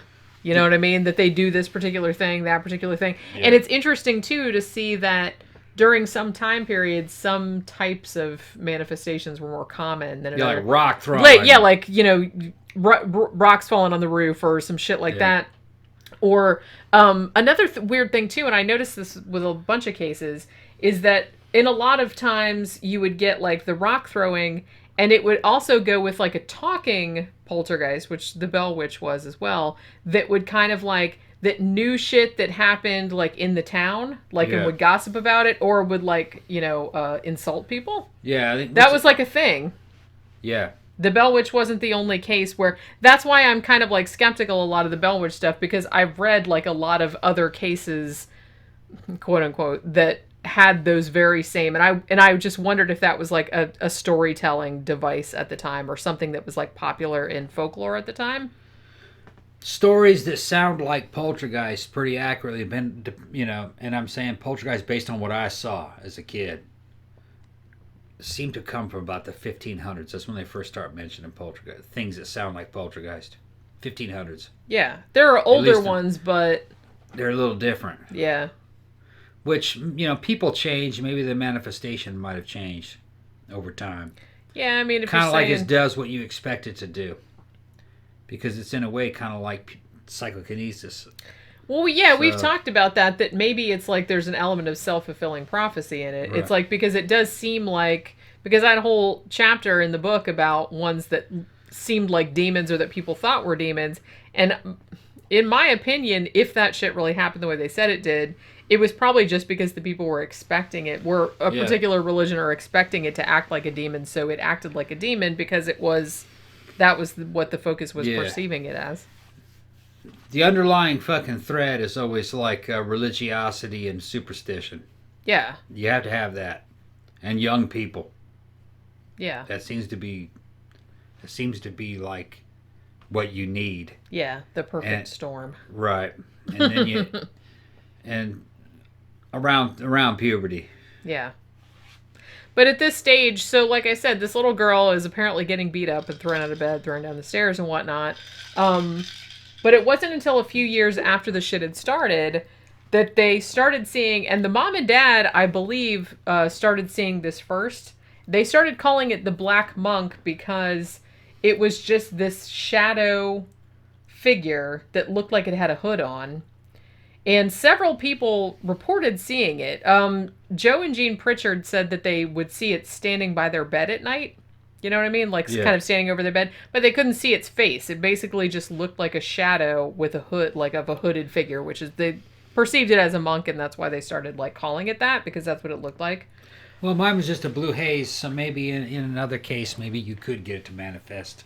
And I into something found like when I that. was like researching these cases, like I found a photograph. I'm not sure what year it was taken that somebody took in the house, and there was like a black figure. It didn't look like a monk though. But honestly, when I looked at it and then I kind of brightened it up, I thought I saw like tennis shoes. Tennis shoes, yeah. So I could be wrong. Might be faked, yeah. But or it might just be like a weird like double exposure, or somebody Yeah. was like in there and they ran out real quick or some shit like that. Because when I was looking at it, I was like, oh, that's kind of creepy looking. And then like I lightened it, I'm like, are those tennis shoes? Yeah. I can't tell if those are tennis shoes. It looked like maybe somebody with tennis shoes. And maybe the Black Monk wears tennis shoes. I'll tell I don't you, know. man, you know, whenever I saw the poltergeist, there wasn't any kind of physical manifestation with it. You know what I mean? It doesn't need to manifest itself in any kind of image. Yeah. It's just objects moving. Well, like I said, I don't know. I mean, Blue haze. I you mean, know. if what we're saying about it is correct, that it comes from the unconscious mind, and in a lot of ways it acts the way your unconscious mind expects it to act. Yeah. If you think it's a ghost, It might you might start actually looking like one. start. Yeah, you might might see one. actually be able to conjure up your like image of a ghost. I would guess. Or you think you're seeing it. Maybe that's what it is. Right. So apparently a lot of people have seen this quote-unquote Black Monk. The Pritchards said they saw it first. Some of their neighbors saw it. Some other people. So some other people have seen it like through the window, like from outside. And it got seen by pretty much all the family members, some of the neighbors and shit like that around the house over the years. Now, evidently it went away after that. So after the phenomena stopped, 10 years later, they actually got a paranormal investigator in there, and he was like looking around the house. He also went into the history of the house, and according to him, I don't know if this is true or not, but he said that where the house stood, or at least the area around there, used to be a priory, which had been there from 1090 to 1539, and that where the Pritchard's house was, 30 East Drive, was where there was gallows. So I don't know if that's true or not, because that seems like something a lot of paranormal investigators say. Yeah, it sounds kind of convenient. So yeah, so he's kind of saying, oh, maybe maybe some monk was there and he, did something bad and they hanged him, or I don't know. But it just seems like whatever. It seems like you said, like too convenient.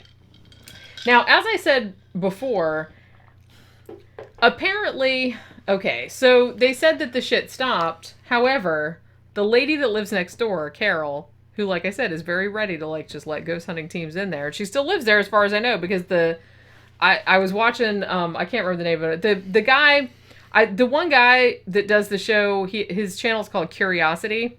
He was another one that I watched. He did one on the Manchester Pusher, like a 2-part series. He did a 2-part shit on this too, and he stayed in the house like a couple of nights. Yeah. And he's funny because he's just like totally skeptical. So he just like went in there and stayed, and he just like sat there in the dark and then like called out the Black Monk, like calling him a pussy and stuff. Yeah. And nothing happened. Now I saw this other show, like these 2 ghost hunters who went there, and they talked to Carol as well. And she was like telling them all these stories about all this crazy shit that happened to her and her daughter and all her other relatives. Every time they come in there, she's like, oh, my daughter won't even come in here. And, shit got thrown at her. And it's like, she won't, some of them said that they'd seen the Black Monk as well.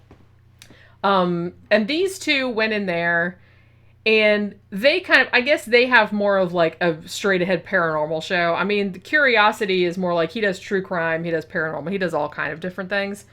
But these 2, this was like a paranormal show. So they were kind of like, hey, do you hear that? Hey, do you hear that? You know what I mean? So it was kind of like that. And I didn't really see anything. I didn't really hear anything. And it was like a really long show, so I couldn't sit through the whole thing because it was boring. But, because like nothing much was going on. But as I said, I will note that when Carol was in the house, and as I said, she will go on and on, because they were just like the first fucking half an hour or 45 minutes of the show was just her talking like about shit that happened in the house. Like when they were just kind of like, oh, interesting. Okay. Like, can you please leave so we can do our investigation? Well, like they didn't say that, but I kind of feel like maybe that's what they're saying. Cause she does go on. She seems like a charming woman though. But while she was there, they were walking around the house, and she was like telling him, yeah, this shit happened here and there and whatever. And then like apparently marbles and pennies were like appearing in places where they had just been, and there was nothing there. You know what I mean? Because they came down the steps, and then they went over to like this it's not a coal cellar, but it's like a coal closet. It's like a closet where they used to keep all the coal when they used to have that back in the day, and apparently it's like some really bad shit happened in there. So they were coming back down to look at that, and then they turned around, and then there was like a marble at the bottom of the staircase, and they were like, well, that wasn't there before because we would have stepped on it. But then I was just kind of like, well, that just seems really, I don't know. It just seems like an easy thing to fake. I'm not saying anybody faked it. It wasn't conclusive. That's what I'm saying. It's inconclusive. It's like, one, that marble could have been there before and you just didn't notice it. Two, somebody could have just dropped it out their pocket. I'm not naming any names. I'm just saying that could have happened. So I don't know. I didn't see anything in any of the investigations that have happened recently in the last year or two. Classic poltergeist requires a focus. It's usually a young person. And nobody lives in there anymore. If nobody lives in there now, then most likely the poltergeist phenomenon is not going on. Now, Carol has said, and I don't know how reliable she is, Carol has said, because she lives, like I said, this is semi-detached, so it's like a duplex kind of. Although I think sometimes there's 3 of them, I can't remember. But she has said that she's seen the thing like going through the walls, and that shit has happened at her house as well, because it's technically the same house. You know what I mean? But they're just separated by a wall. So I don't know. I don't know if I believe her or not. That just sounds like 2 different phenomena. There's the conflict there. Because the first part of the story sounds like classic poltergeist. That's what I'm saying. The second part sounds like haunting, and there's a difference. Yeah. And I do feel like Some it's very common for people to like but... conflate them, and that's like not. I don't know if that's necessarily the case. If you really delve into the fucking shit, you're gonna see that those are 2 separate phenomenon, and people are always trying to put them together. But I saw a poltergeist. Jenny saw it. There was no ghost, was there? No. I didn't see ghost either.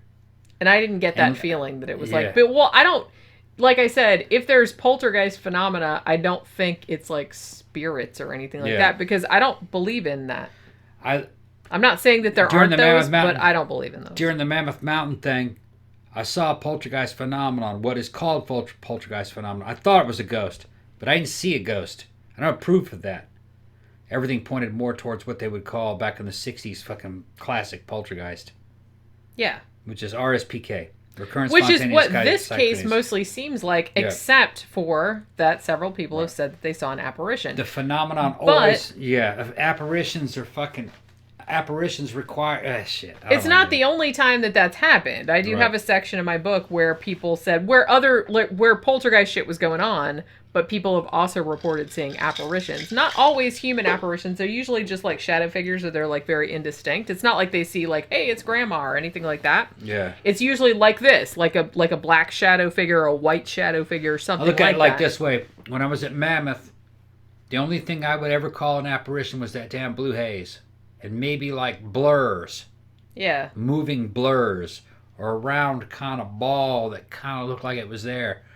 But here's the weird thing about these apparitions. Everyone would be there with me, and we weren't quite sure we saw them. Yeah. We could agree at the same time. Do you see that? Yeah. I think it's there. There was something weird There's there. Something there. You know what I mean? But it was very fucking vague. You know what I mean? You could all kind of agree that, I feel like there's something there.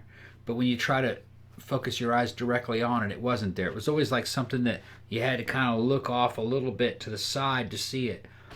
A soldier would know what I'm talking about. At night, when you don't have any night vision goggles, if you look directly at an object, you can't see it. Yeah, but if you have to look a little bit to the side. If you look a little bit aside, you could kind of see it. Yeah. A little bit. That's the way the blue haze was. Yeah. You had to kind of look a little bit off to the side, and you could kind of see it out of not really the corner of your eye, but you know what I mean. You had to be looking maybe like 30 degrees. You had to give it a little bit of side eye, and we always kind of felt like something was watching us from that direction. And you know what I mean. And it was like you looked out a hallway and into the room. that whole doorway looked kind of like a blue haze was in that room. Yeah. If you looked directly into the room, you couldn't see the blue haze, but if you looked a little bit off to the side, you could kind of see it. So it didn't look like smoke particles or anything like that. It wasn't anything that was there physically. It was some kind of energy. It's the only way I can say it. Yeah. You said it was hard to describe. You almost Yeah. said it was kind of like, it's kind of like when you go into a room where a bunch of people have been smoking a long time ago, and it's just Yeah. like kind of hanging. Yeah, and up the there. light's coming in, and it's Yeah. slightly luminescent. It was kind of like that. You didn't see any wisps or anything. Yeah, it was just like a solid. Yeah. You said it looked like a field, kind of. Like a field. But Yeah. then, if you tried to focus your eyes on it, it would vanish. Yeah. It was just weird. That So is what pretty is weird. that? Is that an apparition? Well, I guess it would be, technically. So it was right? weird. I mean, just because it doesn't look like a person doesn't Right. mean. But as I said, it's. And it would come and go. Yeah. It'd be there for a few minutes, and you'd be standing there, me and Red talking about it. And then he'd go, "It's gone, isn't it?" And I go, "Yeah, it's not there anymore." Yeah. Be like that. As I said, it does seem like there are a few cases, like poltergeist cases, where it Yeah. was pretty much all classic poltergeist shit like this. But then every now and then people would see, like I said, not usually humanoid. Yeah. But if they were humanoid, they were very, very indistinct. It just seemed like a shadow Yeah. or like a white blur that sort of suggested a person or a Right. ball or something like that. I only saw blurs when things moved, Yeah. you know? Or So I wonder, is that, I mean, like I said, I've never seen a ghost, and I don't think I really believe in them, in the sense that, I don't believe in them in the sense that, you know, I don't think someone's consciousness survives in a form that could come back that is recognizably that form. Like I said, it's not like your grandma came back going, "Hey, I buried $500 in the yard." Like, you know what I mean? I don't believe in any of that kind of stuff. I don't know, man. When I had that out-of-body experience, my roommate saw it, but he wouldn't tell me exactly what he saw. But I think what he experienced was the same thing you experience when you have that feeling of someone watching you. Yeah. That's what I think he saw. I just wonder about That's that. probably what it's like.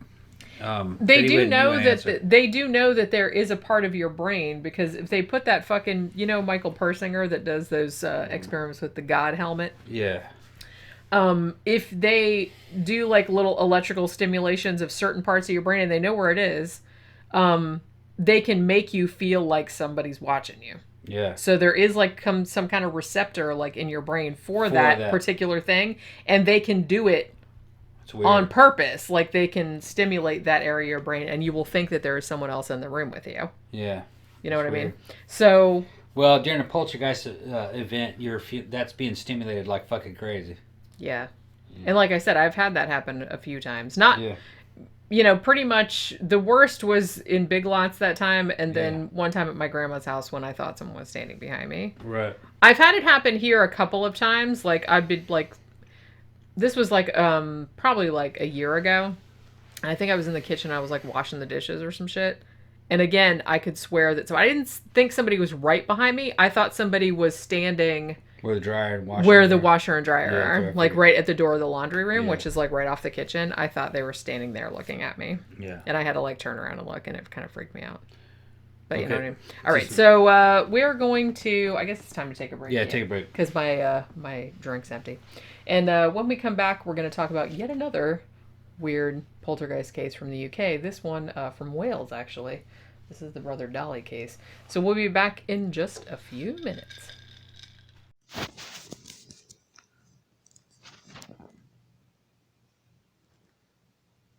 What's up? What you doing?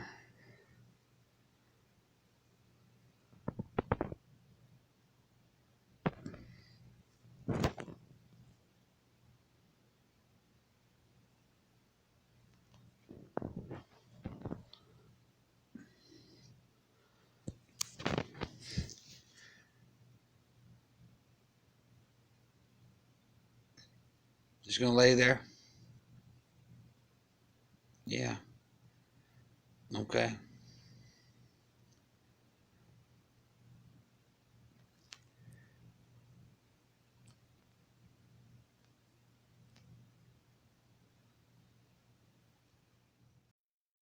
You love true crime.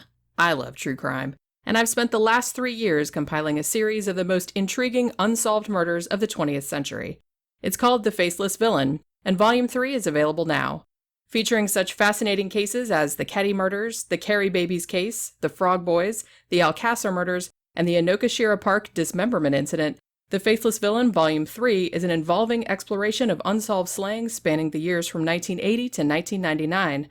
Pick up your copy in print or ebook formats on Amazon, or download the audiobook version from audible.com, and get ready for a chilling journey through modern crime history. All right. We're back, second half. Talking about poltergeist cases. Yeah. Now, this is a very weird case, and I feel like there was like a lot of publicity around it, like when it first happened. Like this kind of occurred like from 1997 to 2001, and there was kind of like a lot of shit going on around that time. But then kind of after that, it sort of seemed to fade away a little bit. This one has aspects of poltergeist shit. It has aspects of haunting type shit, apparition type shit, and also a little bit of like a weird like religious overtone. Which, you know, it's just a really weird... I really don't know this case. And I'm just saying, from the outset, I'm not sure how much of this case that I believe, because I think there was some chicanery, perhaps, going on at some point. All right. But this actually happened in North Wales, beginning in 1997. Now, the strange thing about this one, so apparently, the story goes, that the whole thing started in March of 1997. Now, at that stage, a letter appears in a local newspaper in this town in North Wales. The letter had been written by this Irish couple, the Dolis, and they said that they had been on vacation in North Wales, and they had been walking in a field near this farmhouse, which was owned by the Gower family, who will come into play later on. Now, the Doolys said that while they were walking around in this field, they stopped and they were like looking at a mountain or some shit like that. And then they said that they had seen an apparition of the Virgin Mary. All right, yeah, shit. Which, fucking right. That's how you go. And like I said, this is just like the opening salvo, so don't get like too wrapped up in this. But so they said they saw the Virgin Mary. It made them feel really awesome. Whatever illnesses or injuries or whatever they had were miraculously healed. Hallelujah. All that regular kind of stuff. So I don't mean to sound glib. It's just that this kind of stuff is just kind of like, okay. Because I this kind of shit always reminds me of, do you remember, I don't know if you know, but there was a building in Clearwater for a long time where the sprinkler had sprayed like the palm oil from the palm trees like up on this one particular window, and the window had this like stain on it that sort of, if you squinted, kind of maybe looked like the Virgin Mary. There's a long history of that. And there was a whole like, so people would come and like put flowers on the shit and like by the thing of the building. I've seen the Virgin Mary in a piece of toast. Well, remember that one? Do you the know Virgin Mary toast? Well, there is a toaster now that will deliberately put the Virgin Mary, it's either the Virgin Mary or the face of Jesus. I can't remember. It's either one or two. Yeah. Because I'm like, whoever came up with that is the mind is an incredible fucking thing. Say. The mind is very incredible. You can pick out shapes. I feel like, isn't there somebody that saw it was either Jesus or the Virgin Mary, and it was like in a grilled cheese sandwich or something, and they kept that shit like in a fucking Tupperware. They were trying to sell it on eBay. And we're trying to sell it on eBay. Yeah, and they've had it was like probably all moldy and shit. Yeah. That's fucked up. Yeah. It's not the Virgin Mary. Hey man, gotta make money. That's some pareidolia right there. No, if I saw the Virgin Mary in something, I might try to sell it on eBay. Oh, I would for sure try to sell it. Because a believer might want it. Because there's a lot of dumbasses out there. Well, it may not be a dumbass. Maybe just somebody who wants a picture, wants an image of the Virgin Mary and something, and is you willing, you wait long enough, you're gonna get a Virgin. And has $300 laying around to just piss away. Yeah, well, maybe good for you. Maybe it's maybe it's like a voted. Maybe it's like an offering. It's an offering to Our Lady. Yeah. Yeah. I don't know, man. So I like Catholicism, though, man. I do. It's pretty pimpin'. I it's mean, fucking fancy. You have to admit that their Hello, Bo. cathedrals are They got the best music, the best fucking. beautiful. What's up? They got the best music. They got the best visuals. They got everything. They got all those stained glass windows. I love that shit. Yep. Honestly, my favorite. I mean, when I was in the UK, I was super alive. I'm not religious or anything. And, like, I used to love to get all those fucking old cathedrals and, like, go look at the stained glass. I love stained glass windows. Mm-hmm. That's one of my favorite things. Like, when I would go to the Met in New York, they have a whole wing of, like, medieval. This is the medieval wing. And they have, like, all these fucking stained glass windows and, like, all these, like, illuminated manuscripts and, like, all these beautiful Bibles and shit like that. They used to have fucking gorgeous, man. And I would spend, like, fucking hours in there looking at that shit. I don't believe any of that stuff, but it's just kind of like... It's gorgeous. Yeah. You know what I mean? And it's just kind of like, they do kind of know how to do the shit. Catholics. They got style. What I mean? Exactly. Style. Even you don't even have to believe in it. What are you doing, Poke? Pookie's coming to visit. She's a guest on the show. At least it's not her butt. I don't know what she's doing. She's laying down behind the monitor. Well, if you see the camera move, that's Pookie. That's her because she's laying her up. I'm just trying to I keep doing that because I keep trying to step on some shit. I don't want her stepping on the laptop because it'll fuck up the recording. Yeah. But so this is how the whole shit started. So 1997, these people, and it wasn't even at the house. It was in a field near the people's house, right? And they said they saw the Virgin Mary. All their shit was healed. They felt awesome. Hallelujah, all that kind of stuff. Now, notably, well, according to them, the family that lived in the house, the Gowers, this was, Rosemary was the wife, and then she had a husband named David, and then they had a son named John Paul, who was adopted. He had Down syndrome. Now, the couple, when they first heard about this story of these people seeing the Virgin Mary in their field, they were like, whatever, bullshit. And they just basically said to the media, we just think it's silly, and it's like, whatever, we don't know what you're talking about. But it does seem like, and like I said, this is kind of all from their point of view, so I don't know how true any of this shit is, but the Gowers did say, well, the fact that somebody said they saw the Virgin Mary, so close to our house, kind of got us interested in, paranormal kind of stuff. So what they started doing, particularly Rosemary, she started taking photographs, just, all around the house and around, the field around the house and stuff. I guess because she's kind of maybe I want to see the Virgin Mary. And she was trying, taking pictures, see what would happen. Now, one of the pictures that she took, which was of a barn on their property. And I've seen this picture. I don't know how legit it is. It does look kind of creepy, I have to say. She took this picture of the barn on their property. And in one of the windows is what appears to be a face. And it does look like a face. I will say that. So this photograph was published in the newspaper. And of course the newspaper was like, hey, it's the Virgin Mary, because those people had seen the Virgin Mary there before, and now we've taken a picture in the window in the barn, and that's the Virgin Mary also. And then after that, Rosemary said that she saw an apparition, what she called a blurry white figure, moving through the field. I don't think she said that it was the Virgin Mary necessarily, but she said that it was walking through the field. And after she said that, then, just like the building in Clearwater with the palm oil up on the window, all these people started coming to this field and leaving flowers and shit. That was Clearwater, Florida? Well, the window was, yeah. What did the Scientologists have to say about this shit? I don't know. You'd think they would have weighed in on that shit. They said, no, it's actually Zenith. Yeah, that's what I was going to say. That's actually Zenith. And they're like, no. That's fucking LRH. Yeah. That's fucking L. Ron Hubbard. I mean, it was so vague, it honestly could have been anybody. Yeah. You know what I mean? That'd be awesome. It didn't really look like a person. That'd be awesome if fucking Scientologists are seeing L. Ron Hubbard in fucking toast. Why haven't they got in on that shit? That seems like something they would get in on. Yeah.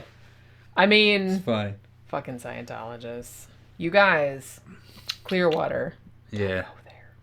I'm just, you know what I mean? It's like I only lived there for 8 months. I lived in Tampa for a while, but I moved to Clearwater because I got a job there.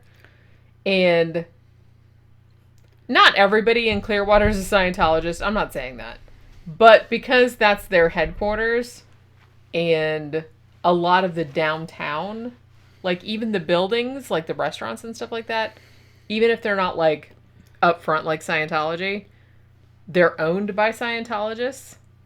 So you kind of get this weird thing, or at least I did, where you feel like wherever you go that they're watching you, or they're like all... Because you every time they got cameras everywhere. I would just go to the fucking grocery store and be like, is that one of the pod people? Are they the pod people? And it's like I started feeling like Invasion of the Body Snatchers, like you didn't know like which ones had been taken over. They got closed circuit TVs everywhere. And it started freaking me out. I had to leave. They got people on the streets everywhere. I had to move. Yeah. I was only there for 8 months and I was like, fuck this, I'm getting out of here. I didn't like it. I did not like it. So and I'm not like a paranoid person or anything like that, but it's just I worked with them. Look at Pookie. What's she doing? She was looking into the lights, playing around with the lights. She's rolling. Yeah. She's so funny. So, yeah. So, all these people start coming to this fucking field. Saying they felt like all peace and kumbaya and everything. Had, like, healed of illnesses and whatnot. And the Gowers, the family that lived, like, in the farmhouse kind of adjacent to the field... Initially, they were just kind of like, Jesus, like all these fucking people like showing up at this place. But then finally, they were just kind of like, you know what, whatever. It's just, we're just going to let this become like a pilgrimage site, I guess, because they couldn't do anything about it. Now, had that been all that had happened, it would have just been some weird, hey, somebody said they saw the Virgin Mary somewhere, and then like a bunch of people went there like trying to get their fucking diseases healed or whatever. But a couple months later, apparently, some weird poltergeist shit started happening at the Gower's house as well. Now, one of the weirdest things that came from Rosemary herself, she said that she was cleaning out this vase, like in her house, like in the kitchen or whatever. And she had taken out, like it was full of these dried blue flowers. And she took them out of the vase while she was cleaning it, and she kind of like left them on the floor. And then she went out of the room for some reason, and then she came back in, and she said that the petals had come off of the flowers and turned into dead or dying wasps. Weird. Which seems like a weird type of thing. Yeah, it's awesome. Yeah. I'm drunk, and I'm trying to imagine it. That's just awesome. Jenny's taking me on a journey. I'm taking you on a journey. Yeah, I'm on a paranormal journey. Yeah. Damn, I can't even talk. Okay, go ahead. I gotta snap out of this shit. Gotta fight it. Okay. Yeah, fight against that shit. I'm fighting it. Oh. I gotta keep an eye on her, too. Yeah, because she's gonna, who knows, she's gonna like run in front of she's laying in front of one of the lights. She's being relaxed right now, but we don't know what she's gonna, we don't know what she's gonna pull off.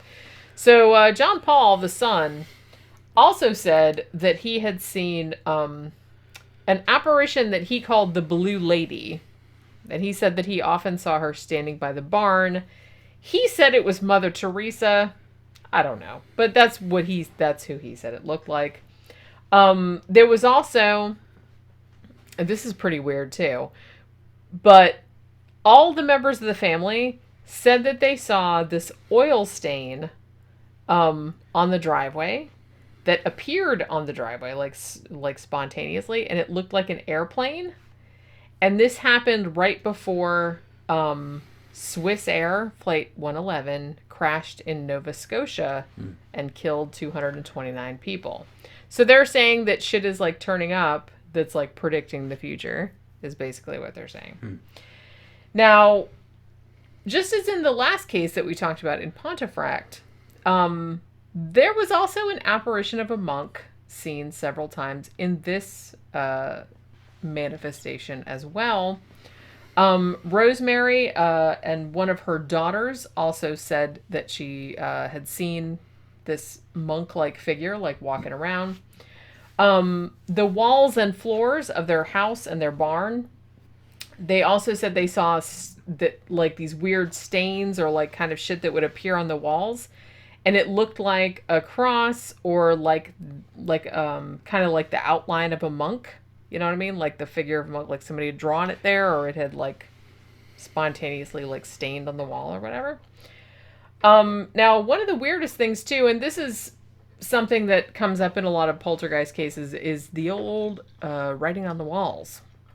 There have been a couple, like, wasn't there fucking Matthew Manning, the poltergeist boy, that had all those fucking signatures of, like, famous people, like, that would appear on his bedroom walls and shit, apparently, Yeah. while he wasn't in there. So this was another one where writing was appearing on the walls, allegedly, when no one was in the room to put it there, like shit that would appear on the walls. In this case, it seemed like it was always religious type words, and almost always in Welsh, even though, now the family were from North Wales. Now they said that they could not speak Welsh, which that's probably true, because I think that native Welsh speakers, last time I checked, and this was several years ago, maybe 200,000 people. They have done a lot in the last few years, at least when I was over there, where they're trying to teach, because most people that live in Wales, that, you know, their first language is English, but they do teach them Welsh in school because they don't want the language to die out. My ex-husband, actually, who was born in South Wales, even though he came from an English-speaking household, neither of his parents could speak Welsh. However, the school that he went to from, I believe, the age of 5 or 6 until the age of 11 or 12 was all in Welsh, all of the subjects. If you didn't know how to speak Welsh, you were kind of hosed. You just kind of had to listen to it and figure it out.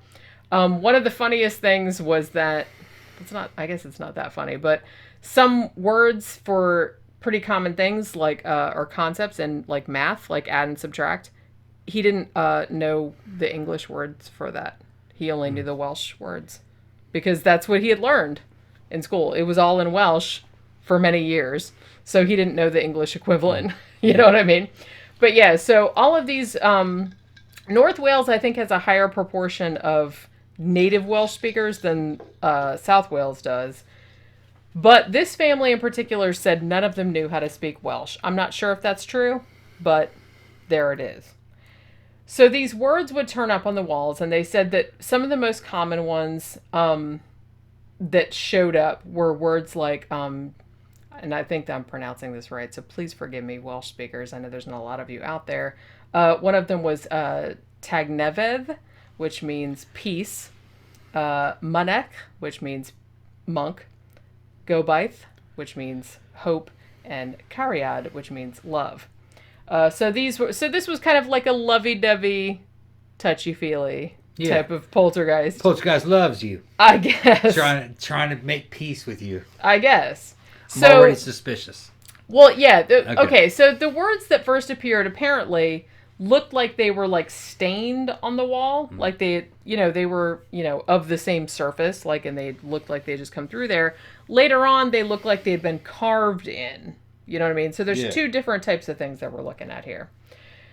So because the, all of the words were, like, kind of religious flavored, and because a couple of them had seen, like, monk-like or, Mother Teresa looking apparitions or whatever, they started calling the entity, if that's what it was, they started calling it Brother Doli, which was short for Adolphus.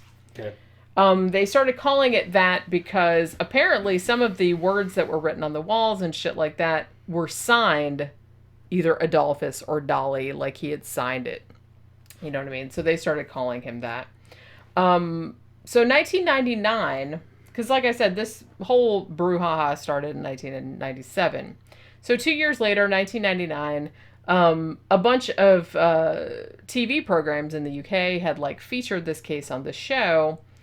And then, like, some weird kind of shit started happening where, so how, like, when members of the family would send emails, like, to other people, apparently, like, random Welsh words would be inserted into their emails. And if you looked at them in the sent folder, they didn't have that. But then if you looked at them, like, for the recipient's email, it had, like, all these words, like, inserted in there, which they said they did not put in there. And like I said, the version in their sent folder evidently did not have those words.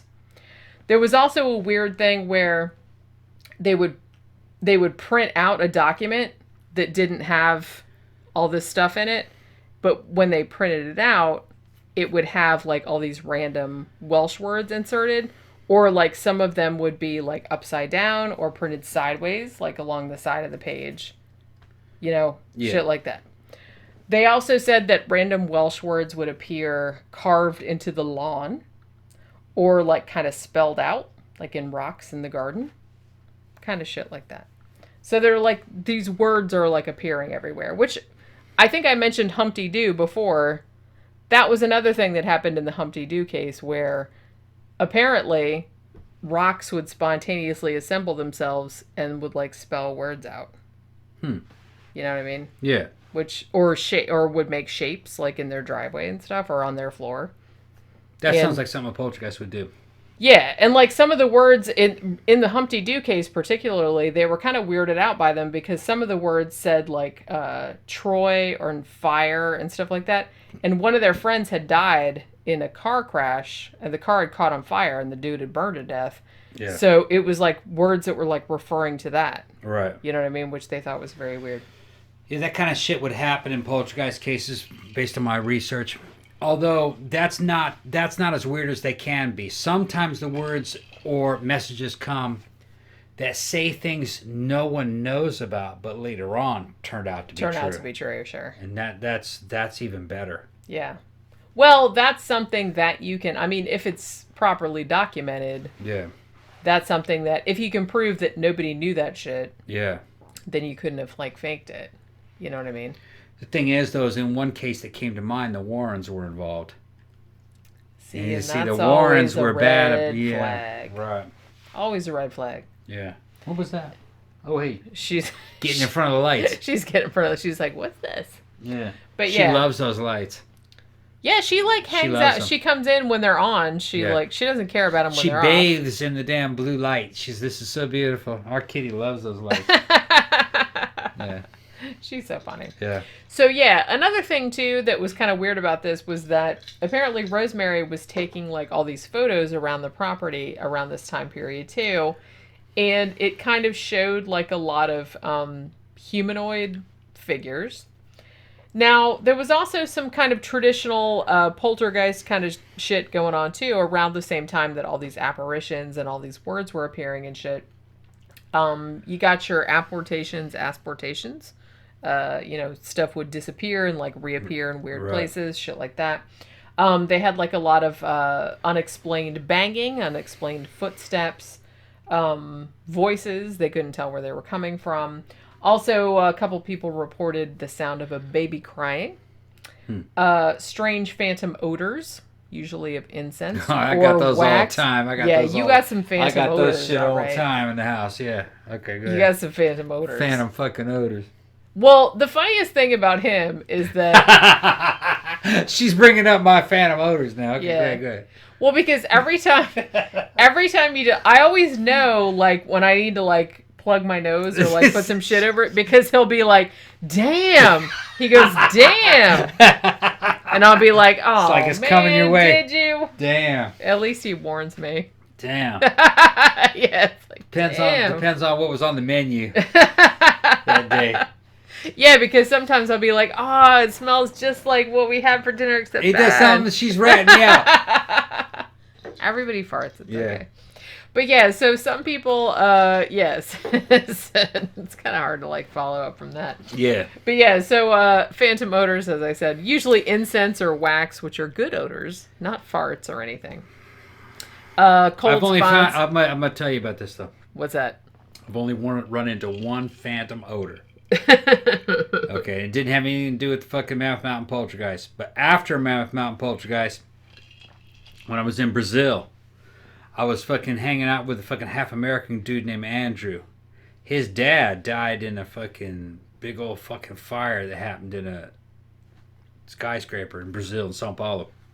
He was the same age as me. We must have been around 15 at the time.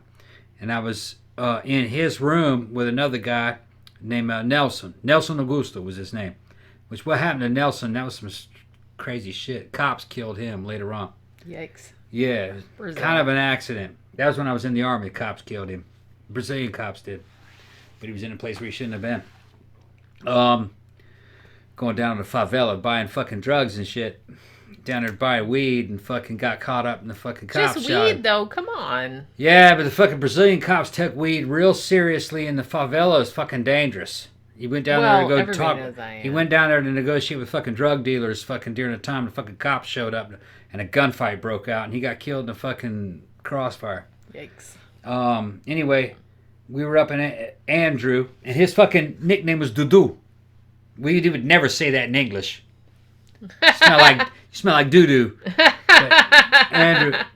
And we were fucking in his room. We were listening to fucking King Crimson. I would think of exactly. We were listening to that damn King Crimson.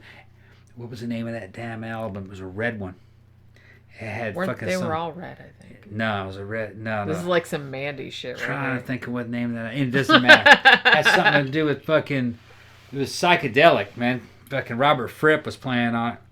And out of nowhere, we smelled the smell of burning candles. You know the wax? Yeah. From burning candles. I love that smell. And I was like, that smells good. These two dudes freaked out and fucking ran out and fucking dragged me out of the room. And I didn't know Because they thought that meant... Yeah, in Brazilian culture, that smell is associated with macumba. Because the fucking, the burning candle offerings in the fucking macumba. Yeah. And they thought it had something to do with Andrew's dad. Who had died. Yeah. And we went back in there just a few minutes later, and it was fucking totally gone. And we have we were in a fucking apartment building, a 20-story apartment building, like on the 8th floor, made out of concrete, without central air. Brazil doesn't have, old Brazilian buildings didn't have central air. There's no air conditioning. Everything's concrete. It was actually cool. I didn't know you know that, but fucking a concrete building is cool. It's just because in Florida, like a lot of older houses are concrete, but they're still hot. Yeah, well, they're on the ground. Because my grandmother's house was concrete. But they're low to the ground. Yeah. And Brazil didn't quite have the same oppressive humidity as Florida. It's not the same. You don't want to come But here. that's the only time I ever fucking ran into something that may have been a phantom smell. Did that come from another apartment? I don't know, man. It was in the middle of the fucking day. That's what I mean. It's like, it's really, a lot of these manifestations, particularly like phantom smells, it's really hard to determine because you don't know where that might be coming from. Yeah. Yeah, it could be coming from like another apartment. Yeah, it's weird. It was weird. It could be coming from another apartment, though. It's not that.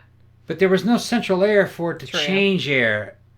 And it smelled like it was in the damn room. Yeah. I mean, how far does the smell of a burning candle travel? In my experience, it doesn't travel that far. But that was just one of those weird things. Well, it's odd, too, because when we were talking to Steve Marrow, we were talking to him about the Rochdale case. And he went into that, into the gardener's house in Rochdale. And they said that they had some phantom smells, too. They said it was either like a cigar smell, which they associated with I think Jean was the mom's name, or I can't remember, the Jean or Janine or something like that, but her husband had died in the house, and he had always like smoked, and so she associated like that kind of tobacco or like whatever smell with him. They also smelled flowers on a couple of occasions, and they didn't know where that was coming from. Whatever this was, it wasn't for me because it didn't ring any bells. I didn't make any associations. To me, it just smelled like the smell of a burning fucking candle. You know how some candles kind of a slight flower? They smell like the red ones? Yeah. That's all it smelled like. And I was like, burn smells candles. Good. You know what I mean? Yeah. And they were looking at each other, and they whoa, and then they freaked out. They said some shit in Portuguese. This is before I was fluent in Portuguese. And they started pulling me out of the damn room. We were listening to the fucking... We're like, what? And we were smoking weed. It's like we were high, admittedly. Yeah, but no, it was. It was real, though. Yeah. I really did smell that. But when we looked around, and we couldn't. Well, smoking weed doesn't make you, like, just make things up out of whole cloth. No, hell no. And then... I've smoked weed a couple of times. Yeah, and then we all agreed that smelled like fucking candles. So that's what it was. It was a fucking candle.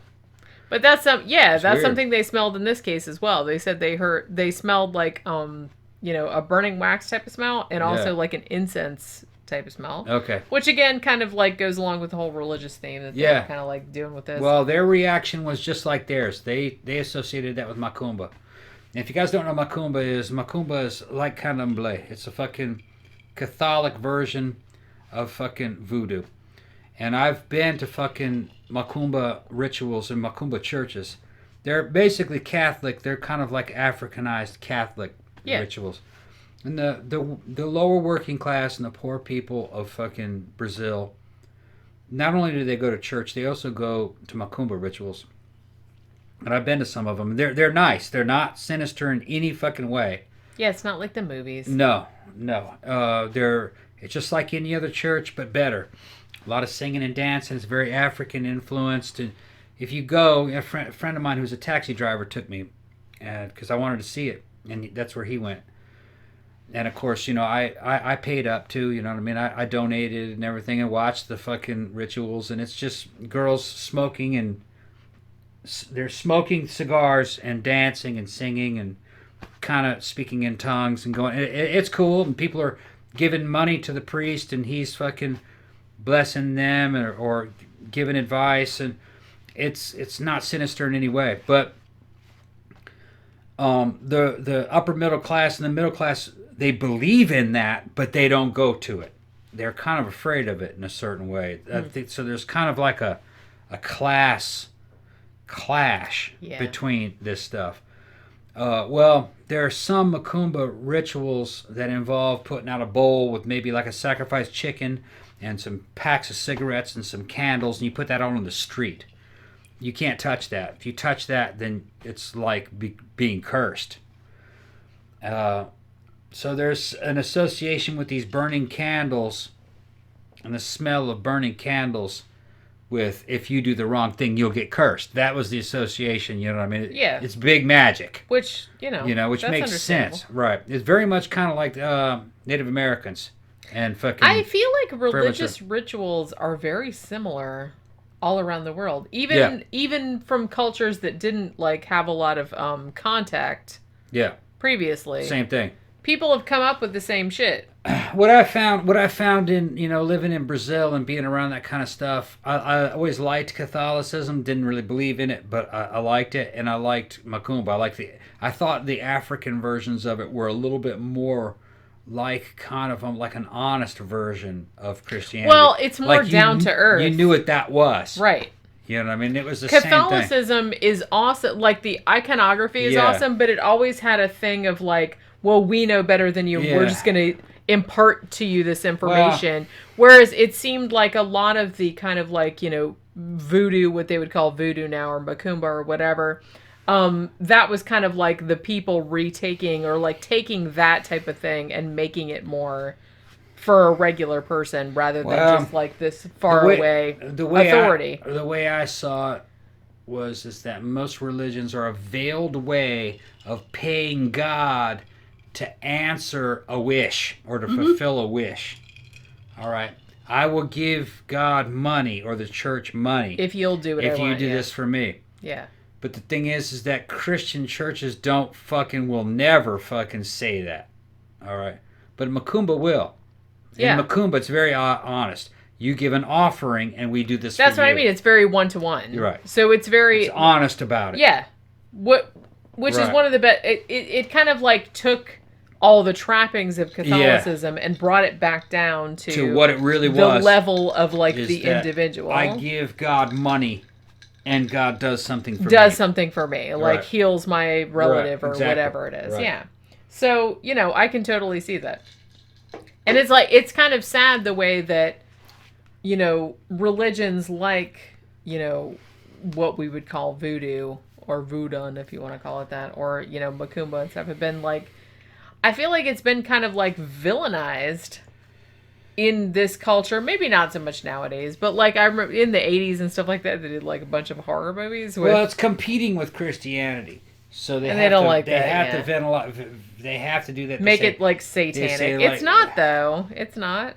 No, well, it can be. There are Mexican versions and Central American versions where like Santa Muerte, which is the angel of death, and it's like the drug dealers, and But there's It's always a kinda bad. like There's demon- always a bad side. Kind of like demon worship, but then again, you go back to the Mayans and the Aztecs, and what they were doing was kind of like demon worship, but not really what it was. And the Catholic priests tried to explain to the Vatican back in the 1500s what was going on in Mesoamerica. It wasn't that they weren't worshiping demons.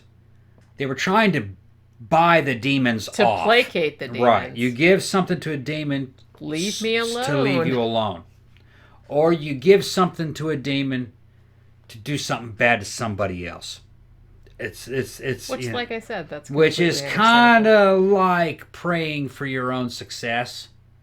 Well, yeah. You know, If especially some motherfucker Right. is like fucking with you, and then right, if you're in a war against another nation and you're praying for success in battle, Right. that's the same as praying for the loss of Right. your enemy. So another way to do that is saying, well, I'm just going to hire a demon to make my enemy lose. yeah. So it's a similar, very, very similar. So it's not evil in that sense.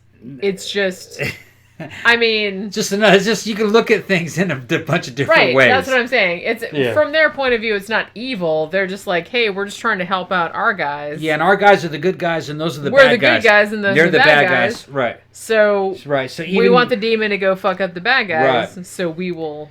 So, Triumph. and a lot of the crazy shit you see, you know, and I'm talking to my boy Count of Atslot out there, you know, my Mexican friend down in fucking TJ, all right? Because he and I talk about this kind of stuff fucking privately, you know, on Messenger a lot, you know. Jair, he's my boy. That's my boy. He's been with the show forever.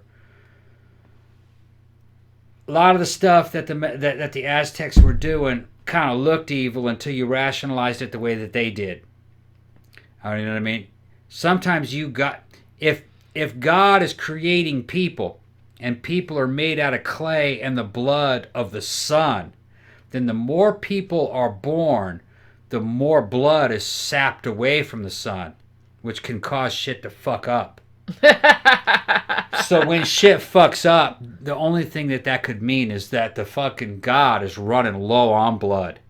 Oh shit! So you got to get that blood back You to better him. tear some hearts out. So you got to kill some fucking people to get God some of the blood that he's needs. He's getting blood starved. Okay, so when you start looking at it that way, and you need God to keep all the fucking the sun, the moon, the earth, and to keep the corn growing, and to keep the children from being born, you better fucking cut some hearts out, or we're all fucking toast. Overall, yeah. So then warfare becomes about catching enemy people from other cities to sacrifice them. And they know what's going on. They're the same religion, so it's their religious duty to walk to the top of these temples to get their hearts cut out so their relatives can live. Well, God needs some shit. So. And their relatives got to live. You know what I mean? Their relatives have to live. So you can rationalize all this Can crazy you shit. imagine? I've often thought of this. Can you imagine believing in that stuff so much that you die are for it. willing?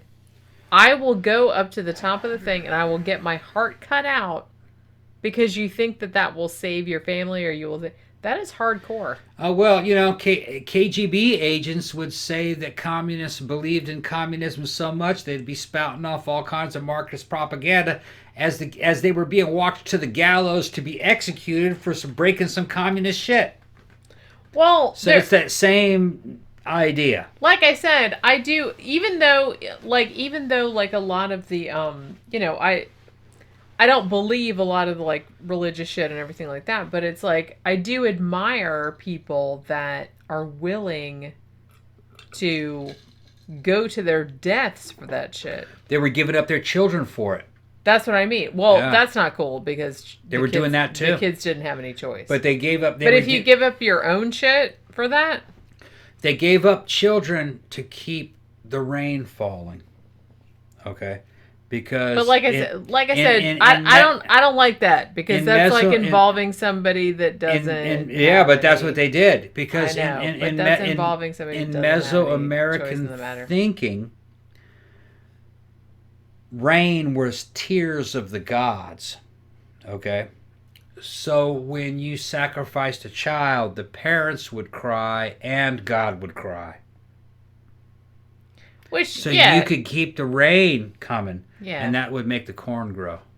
Which, like I said, if you look at it that way, it makes sense. Yeah. It's fucked up. It's magic. It's sympathetic magic. Yeah. That's what they're talking about. Well, and you have to think, too, that, I mean, for thousands of years, that's how people survived magical thinking. That's why it's so hard to get rid of nowadays, sadly. Yeah. Now that we don't really need it anymore. But for a long time, that kept our asses alive. You know what I mean? Yeah. It bums me out that, like, people still believe in it now, but it's like, you can understand why it persists. It makes sense when you look at it that way. Well, yeah, that's what I'm saying. So they weren't crazy. It's just that it's not crazy at all. Yeah. And, like, if you can, like, look at it from their point of view and, like, how they saw the world and how they saw, like, everything that was going on, it makes total sense.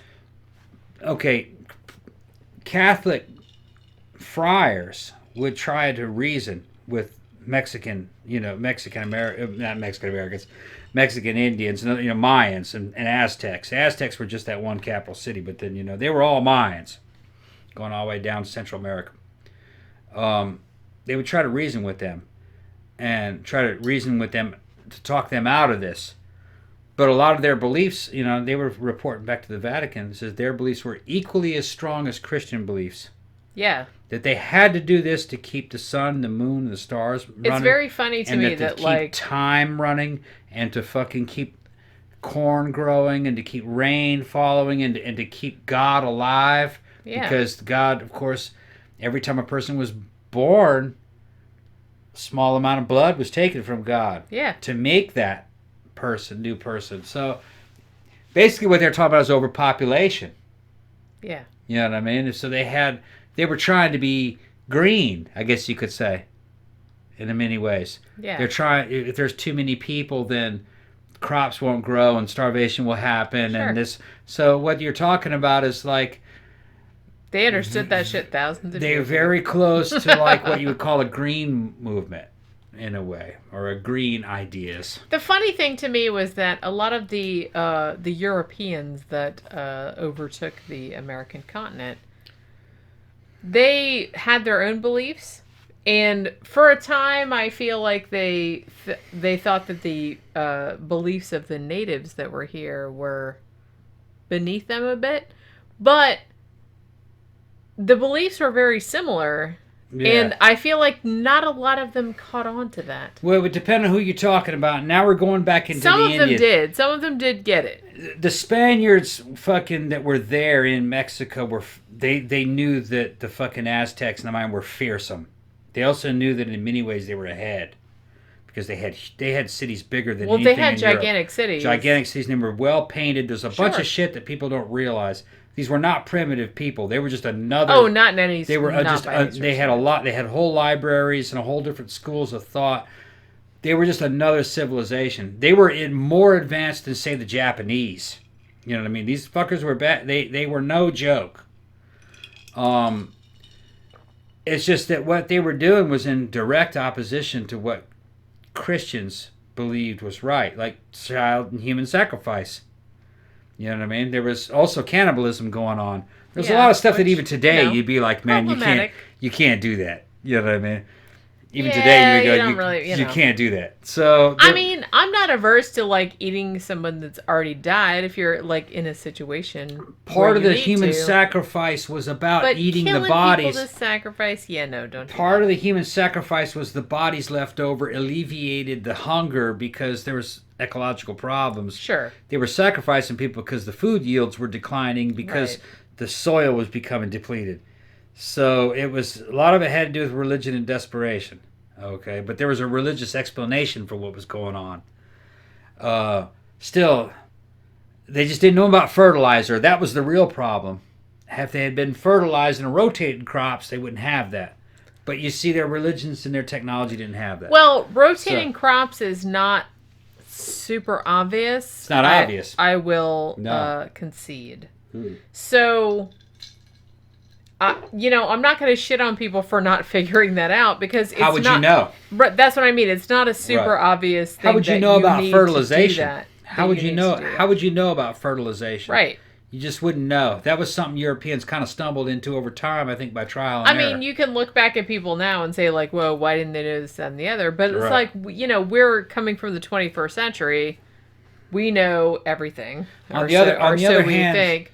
and we're going down another path, but on the other hand, in the North, in general, most of the time, and I've said this many times on the show, it looked like the white man had nothing but just a man crush for the Indians here in the North. And a lot of the things that the Indians were incorporated into the American civilization. Well, as I said, a lot of things about our government. the Native came Americans from- had been here for Right. thousands of years. And They had been living in tandem with this environment Yeah. for thousands of years. They kind of knew how the shit worked. well, another thing is, you're also talking about things like tribal governments. Tribal governments had councils, and they had a bunch of things like, and a lot of that stuff ended up being incorporated into American systems of government. It got kind of said, like, you know what, these tribal councils are a lot like Athenian democracies. You know, this is kind of a good idea how they're doing. And you know, there were some of these Native American values were kind of became incorporated. You know, the white man absorbed them, like freedom of speech and shit like that. They had that in tribal councils. The freedom to bear arms. That's all tribal shit. And it worked out for them during the revolutions. So, you know, the United States has fucking had a lot of Indian influence on it, especially back in the 16 and 1700s. We're a very complicated country. Yeah, it's complicated. We're a very complicated country. Our history Let's go ahead is and get very back to this other shit. So, yeah, where was I? But I'm going to say the Native Americans, a lot of them, we owe them a debt because their cultural influence on us actually helped the United States become a superpower. It did. Yeah. Honestly. And, you know, some of the first American armies, and I can prove this shit, some of the first American armies in the 1800s, fucking, you know, a lot of them had fucking huge levels of American Indian men serving in them. In fact, even to the day I was in, when I was in the service back in the 90s, if you went by ethnic group, the guys who joined the most were Indians. There weren't that many Indians, it's just that most Indians joined. Same thing with Islanders. You know, fucking Micronesians, Hawaiians, Samoans, they fucking join. It's because they're warrior cultures. Yeah. A man's either got to be a hunter or a warrior, and if he's both, that's great. And the only way you can do that nowadays is by joining an army. Yeah. You know. So, you know, I served with a lot of Micronesians and a lot of Islanders, you know, and Indians too. But I think, you know, and I could show you videos of it. Going by ethnic group, Indian men have the highest rate of service out of any ethnic group. Yeah. I buy it. Yeah. Please don't walk on the Pookie, don't walk on the keyboard. Don't walk on the keyboard. Yeah. She largely knows better because she Yeah. kind of like thinks about it and then she's like, no, I'll walk behind it. Yeah. Okay. Get it? Okay. Relax. You You hang out relax. Yeah. All right. So as we went off on what, phantom smells? Phantom smells of Because Indians. I started talking about farting. And, yeah, fucking funny. And then it just went off on a Some fucking people tangent. like these fucking soundtracks. So they had like the phantom smells, which was usually incense or wax, as you said. They also had cold spots. They had a sudden appearance of puddles of water, just as they did in the previous case. Weird electrical anomalies, which is something very common in poltergeist cases. Flickering lights, clocks running slowly, phone calls being made from the house when no one was home. Interestingly. So, in late 2000, Michael Gower, the dad, he contacts a parapsychologist, Dr. Michael Daniels. He's from the SPR, or the Society for Psychical Research. And he comes to the house several times over the next few months. Well, there's Pookie's butt. Yeah, asshole and everything in the camera. Be polite.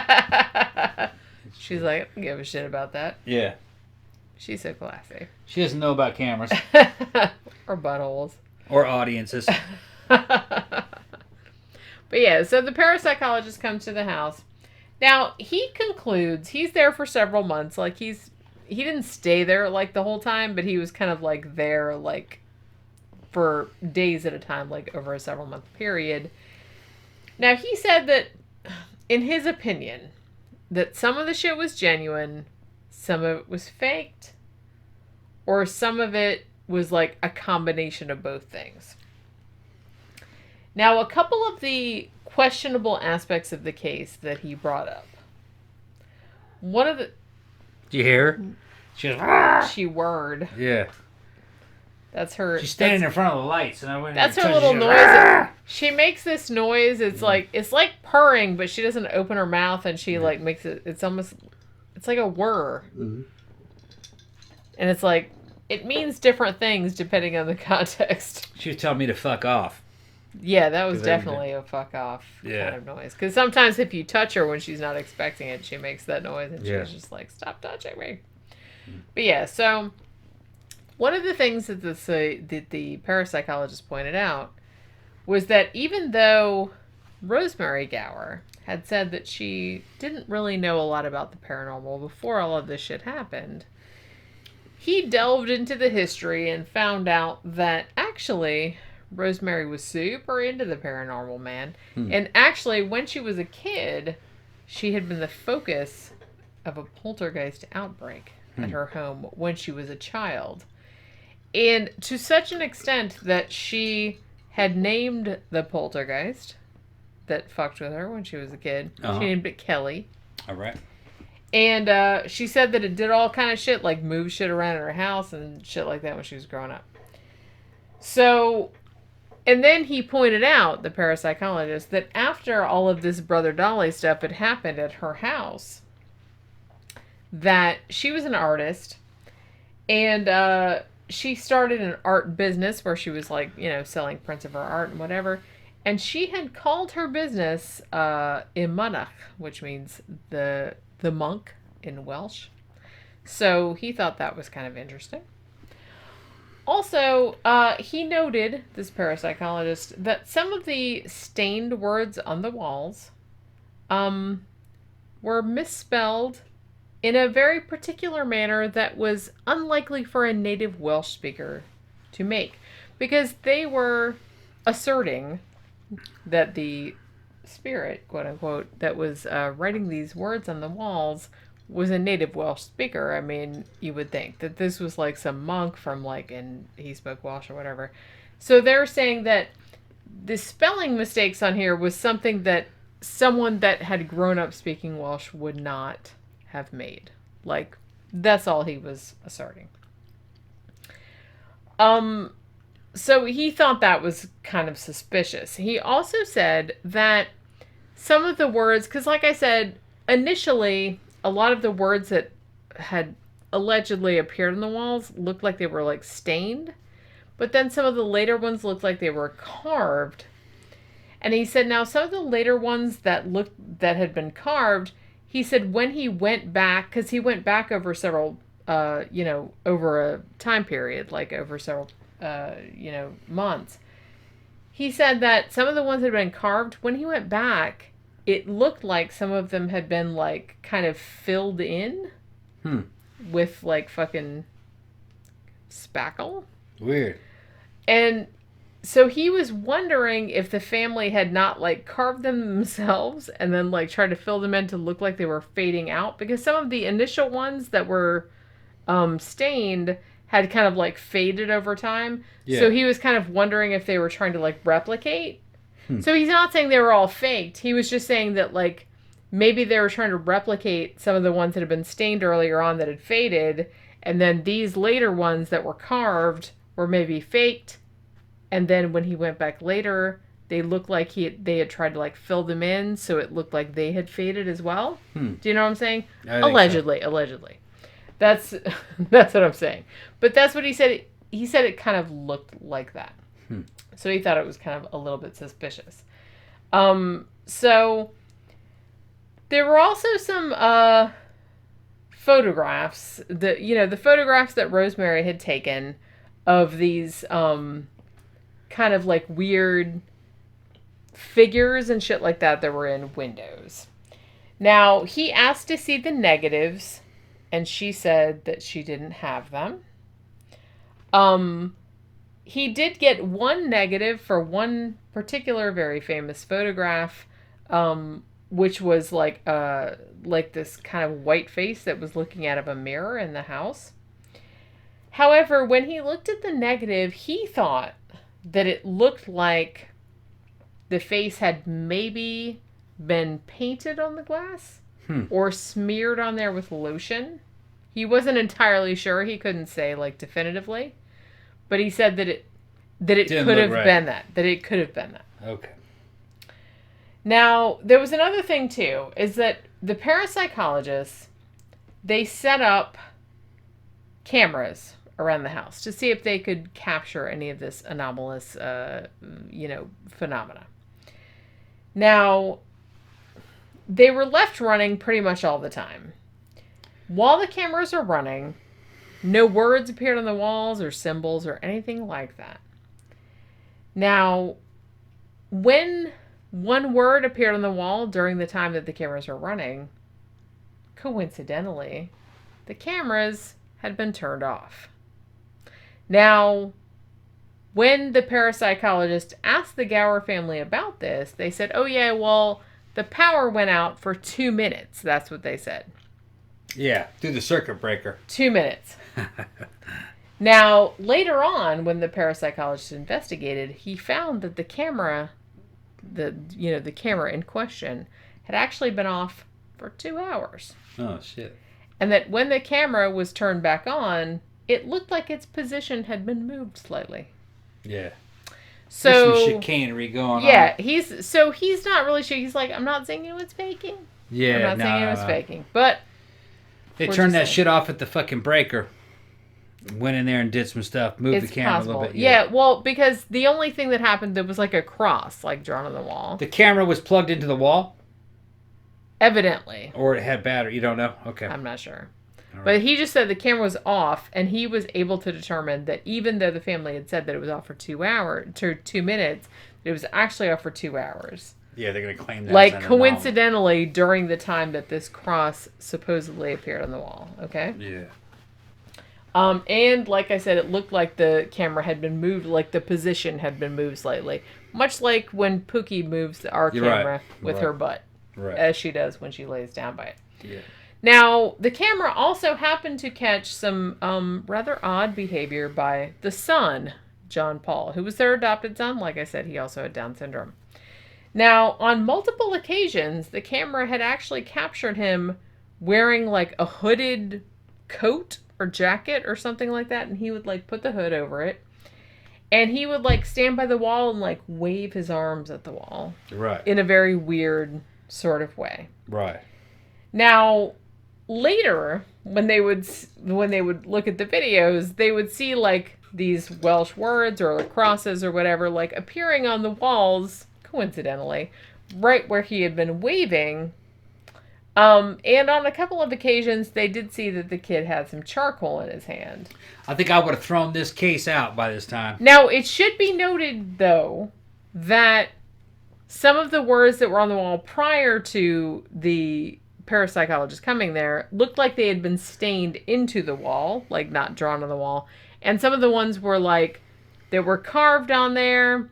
Those ones, he kind of felt like were maybe faked because there were some tools in the house that could have been used to engender those things. However, some of the shit it wasn't charcoal though, like some of the earlier ones. It looked like it had been stained into the wall, like it was like, put on the wall, like inside the wall. It wasn't like drawn on there. You know what I'm saying? Right. But some of the later ones he did think were faked. Now, they did think that the kid was maybe doing this shit because they said, well, sometimes the kid's left alone in the house and it does seem like some shit appears when he's there or whatever. But he did note, as I just mentioned, that when he got to the house and he examined the words that were already in the walls, they looked like they had been like soaked into the plaster. And when he tried to like rub them off or like bleach them away or whatever, he couldn't do it. You know what I mean? So he's not saying that like all of it was faked. He's just saying that maybe, as happened in Enfield, that, maybe some of the early phenomena were genuine, but then once they brought in a parapsychologist, like after the shit had stopped happening, someone was trying to like make something for him to examine. So maybe some of the later shit was fake. I don't buy it. Because some of that shit does happen. Yeah, it happens sometimes, but not to that extent. Yeah, I'm not sure about this case, like I said. Yeah. So, so he also said that a lot of the earlier shit that he looked at, as I said, that looked like it was like stained to the wall, were also at places that would have been difficult for a person to get to. It was like behind the water heater, for example, or like other things like that, where somebody wouldn't be able to like necessarily get to easily. Whereas the later manifestations, which were scratched or like looked like they were drawn on, were where someone could easily get to them and could put them in the wall with like a screwdriver or some type of other tool.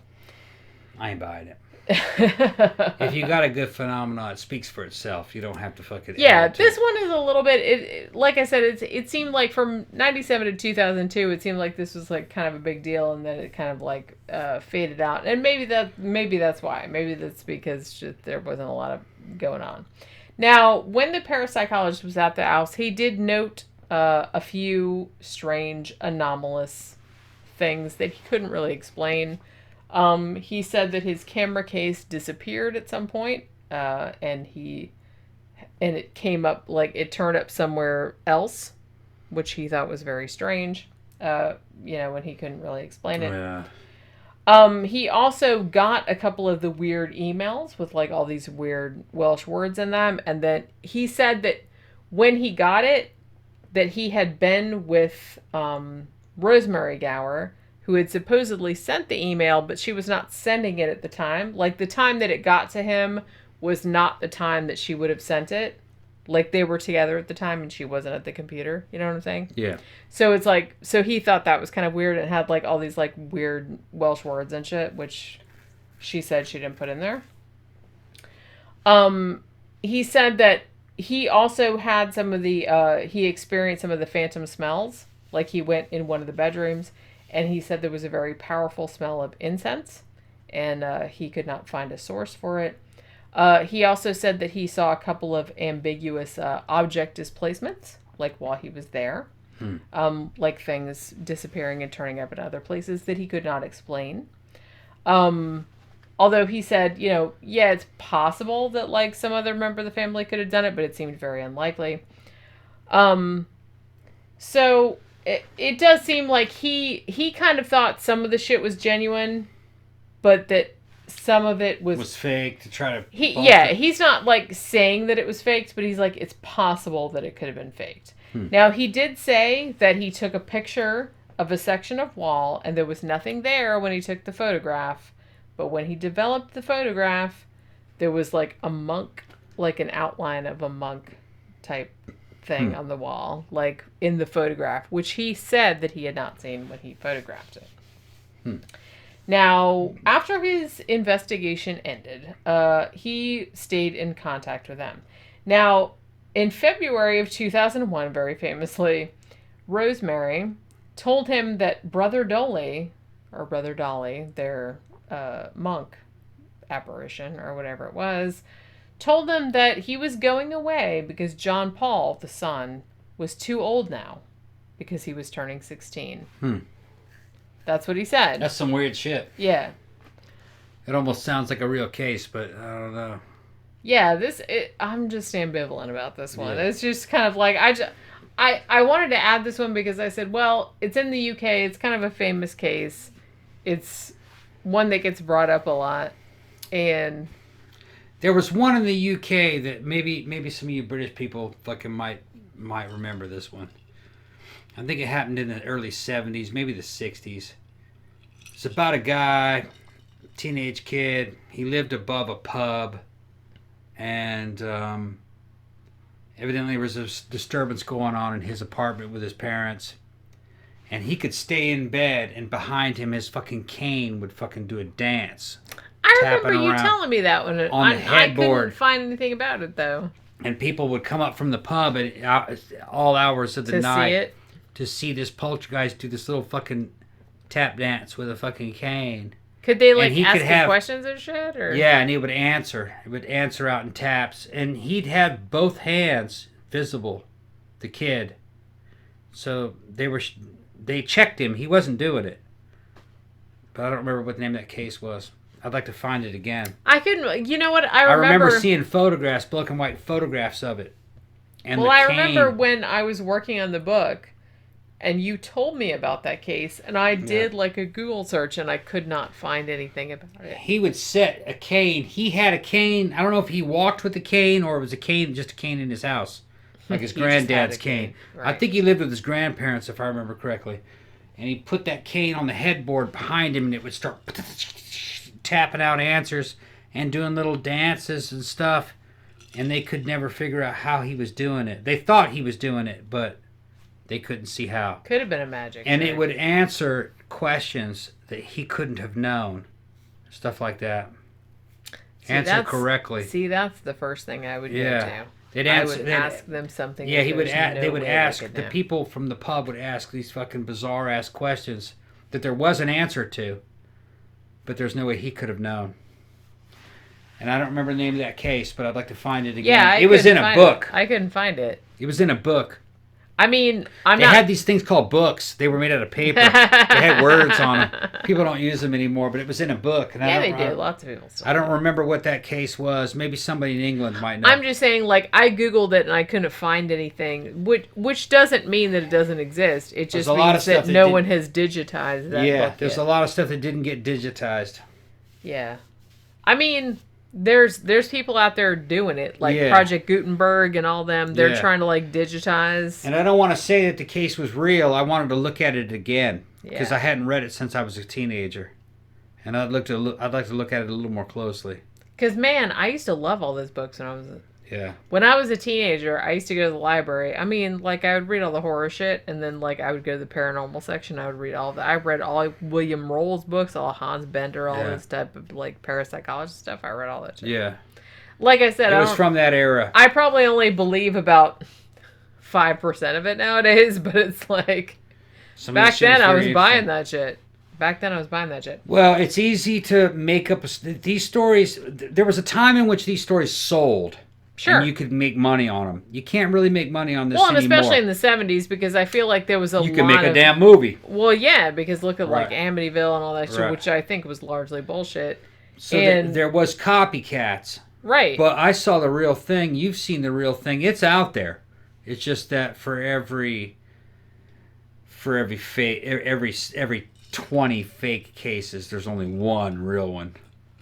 And you know what I mean? and it's And hard it's hard to know if you're not there. That's what I mean, and it's hard to determine which Yeah. one is, because everybody that's faking it has seen the same movies and read They know the what to same fake. books and shit like Yeah. that we have and know Yeah. about all the cases that we know about. So it's kind of like they know what to do. Yeah, they would know what So- to fake. Right. So that's what I'm saying about this one. It's like, so apparently after 2001. Now I should say that this might be a point in this case's favor, because you'd think that if they wanted to make money off this shit, then they would have continued it and said, yeah, the ghost is still here. And they would like start, like they'd open a gift shop and shit like that. But no, they said that the shit mostly left, like Brother Doli, the monk, he supposedly left in 2001 because he thought the kid was too old now. Now, the family did say that they saw some, like, some manifestations later, but it was, like, much diminished. They said they saw a few apparitions, like a little boy, a pregnant girl, shit like that. But it wasn't, like, anything to the extent that it was at the time when it was at its height.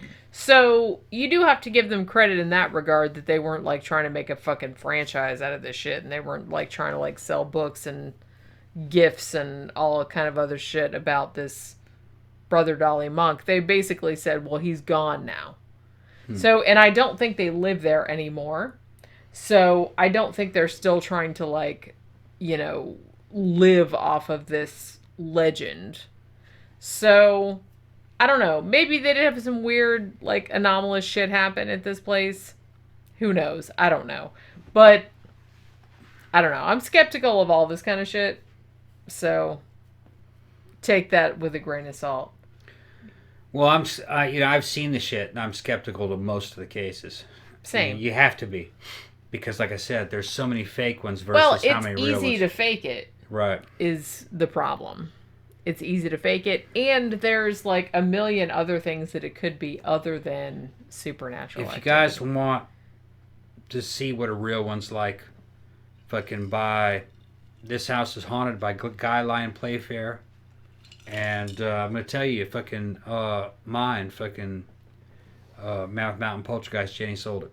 She's got it on her site. Well, because That's the thing about it is that's the way they really the thing are. about poltergeist cases Yeah. and ones that I wrote about that seemed legit were that they don't, as I said, they don't mean anything. They don't build up to anything. There's no plot. They're just very random. It's just like all this dumb random shit Now this for a couple weeks, and then it stops. Now This House is Haunted by Guy Lion Playfair. It talks about, the Enfield case. He's very honest with it. He will say what he saw and what he trusted, and then he says, this is what this person said, and I'm not sure if that actually happened or not. And some of the phenomena that was reported, I don't think it happened. I don't think Janet was seen from the street up in her room levitating through the air. Buy that I don't either. believe that. She evidently was found in bed with a book, and the book came from next door. She said she fell through the wall and saw the book and brought it back.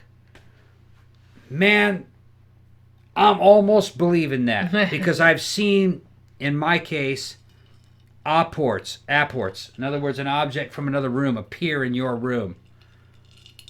Can a person do that? Maybe. When a poltergeist event is going on, maybe she could teleport. I'm on the fucking fence with that. But that book did come from next door. True. The people that lived over there said that came from over there. So they don't know how she got it. She said she was in bed and she was taken through the wall, saw the room next door, saw the book and grabbed it, and then came back over. That's a fucking bizarre. But that's UFO style technology. You know what I just thought of? I thought of the first Nightmare on Elm Street where Nancy grabbed Freddy's hat and brought it out of the dream. Yeah. That's what I thought of. But that movie hadn't come out for several years. But that's in that until book. After the Enfield case happened. That's in that book. Only Janet said that. Now Janet was speaking with a voice through her mouth, but the voice was mostly nonsense. I think it was more like kind of like the subconscious doing or her unconscious doing like a Tourette's type syndrome. It claimed to be a dead guy that once lived there. I don't think so. I think she had somehow through extrasensory perception or somehow she knew about what had happened there in the past and was a part of her brain was mimicking a guy who once lived there. But when that guy spoke, there wasn't any depth to that personality. It knew some details. He mostly just swore. He knew a few details, and that's about it. Was it the ghost of that person? I doubt it. I don't doubt believe it. that. It also barks and shit like that, and dog sounds would come out of her. I think it's something more like Tourette's. Yeah. More like something like I kind of Tourette's. feel like, I'm not saying that she did it on purpose exactly, No. but I think but it was like on the other hand, I don't think that dude was still haunting the shit either. I think she was kind of semi in a trance a little bit, doing Tourette's. And she was picking some shit picking up stuff up out of the from the environment past, maybe. and from the past, maybe through like an ESP, and kind of bringing some information from the past, or maybe she had heard who lived there in the past. Yeah. And forgotten about it, or it wasn't really a lie. It was just something she had picked up over the years.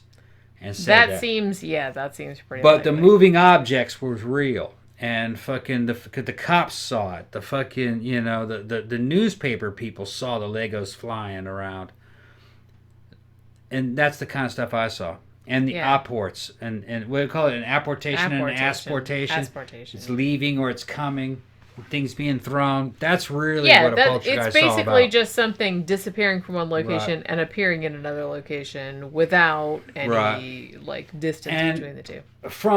From an maybe like an from a like an untrained observer, in a way, the poltergeist focus, or the person that's causing this fucking weird fucking phenomena to happen, you could interpret it as something maybe that looks like possession. And I think a lot of possession cases are also poltergeist. The kid that inspired the Exorcist story.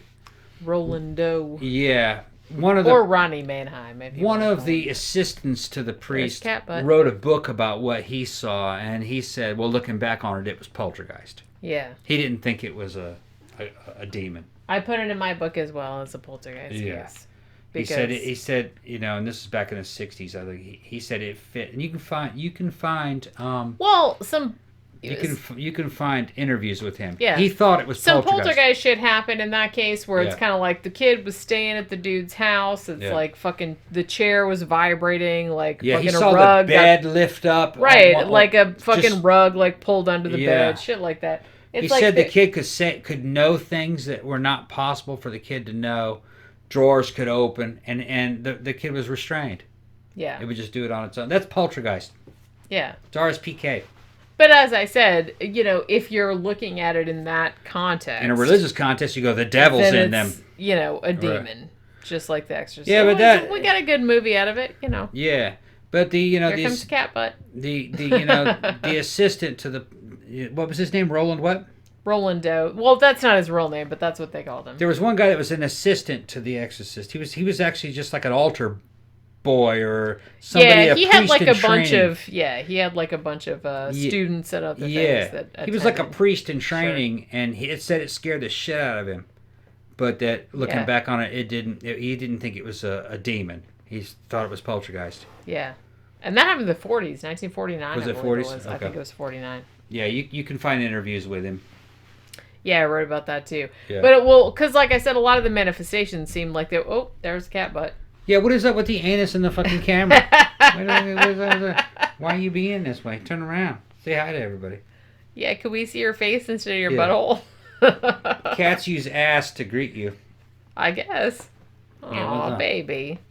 All right, let's shut it down. It's All time right, to go. so. Man, it's so late. I know. All right, we are going to wrap up this show about various poltergeist cases. Hope you have enjoyed it. It's a little more lighthearted. At least we're not talking about fucking murders and shit like that. Yeah. Although we'll get back to that next week. It's going to be really depressing, you guys. I'm already telling you right now. But, yeah, so remember, if you like the show, like, share, subscribe on all your social media. If you'd like to financially support the show, as many people have done this week, which I really appreciate because, man, everybody's locked down, everybody's Yeah. out of work, and Yeah. people are still giving us money. They're loving on us. That Loving on warms us. my cockles. Like, share, I'm subscribe. telling you right now. Your cockles? Yeah. What the hell's that? That sounds nasty. Okay.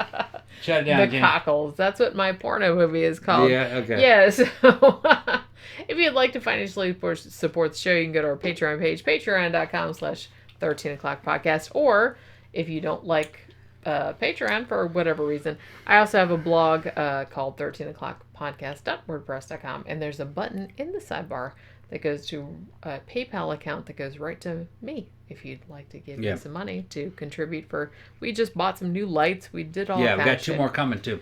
Yeah, we got 2 more lights. We're gonna Yeah, do I'm some gonna more make it colors in badass the in here. background. We're gonna like do some pink lights on here to make us look prettier and all Yeah. that shit. But yes, so that'll do it for episode 194. We'll see you next time. Bye.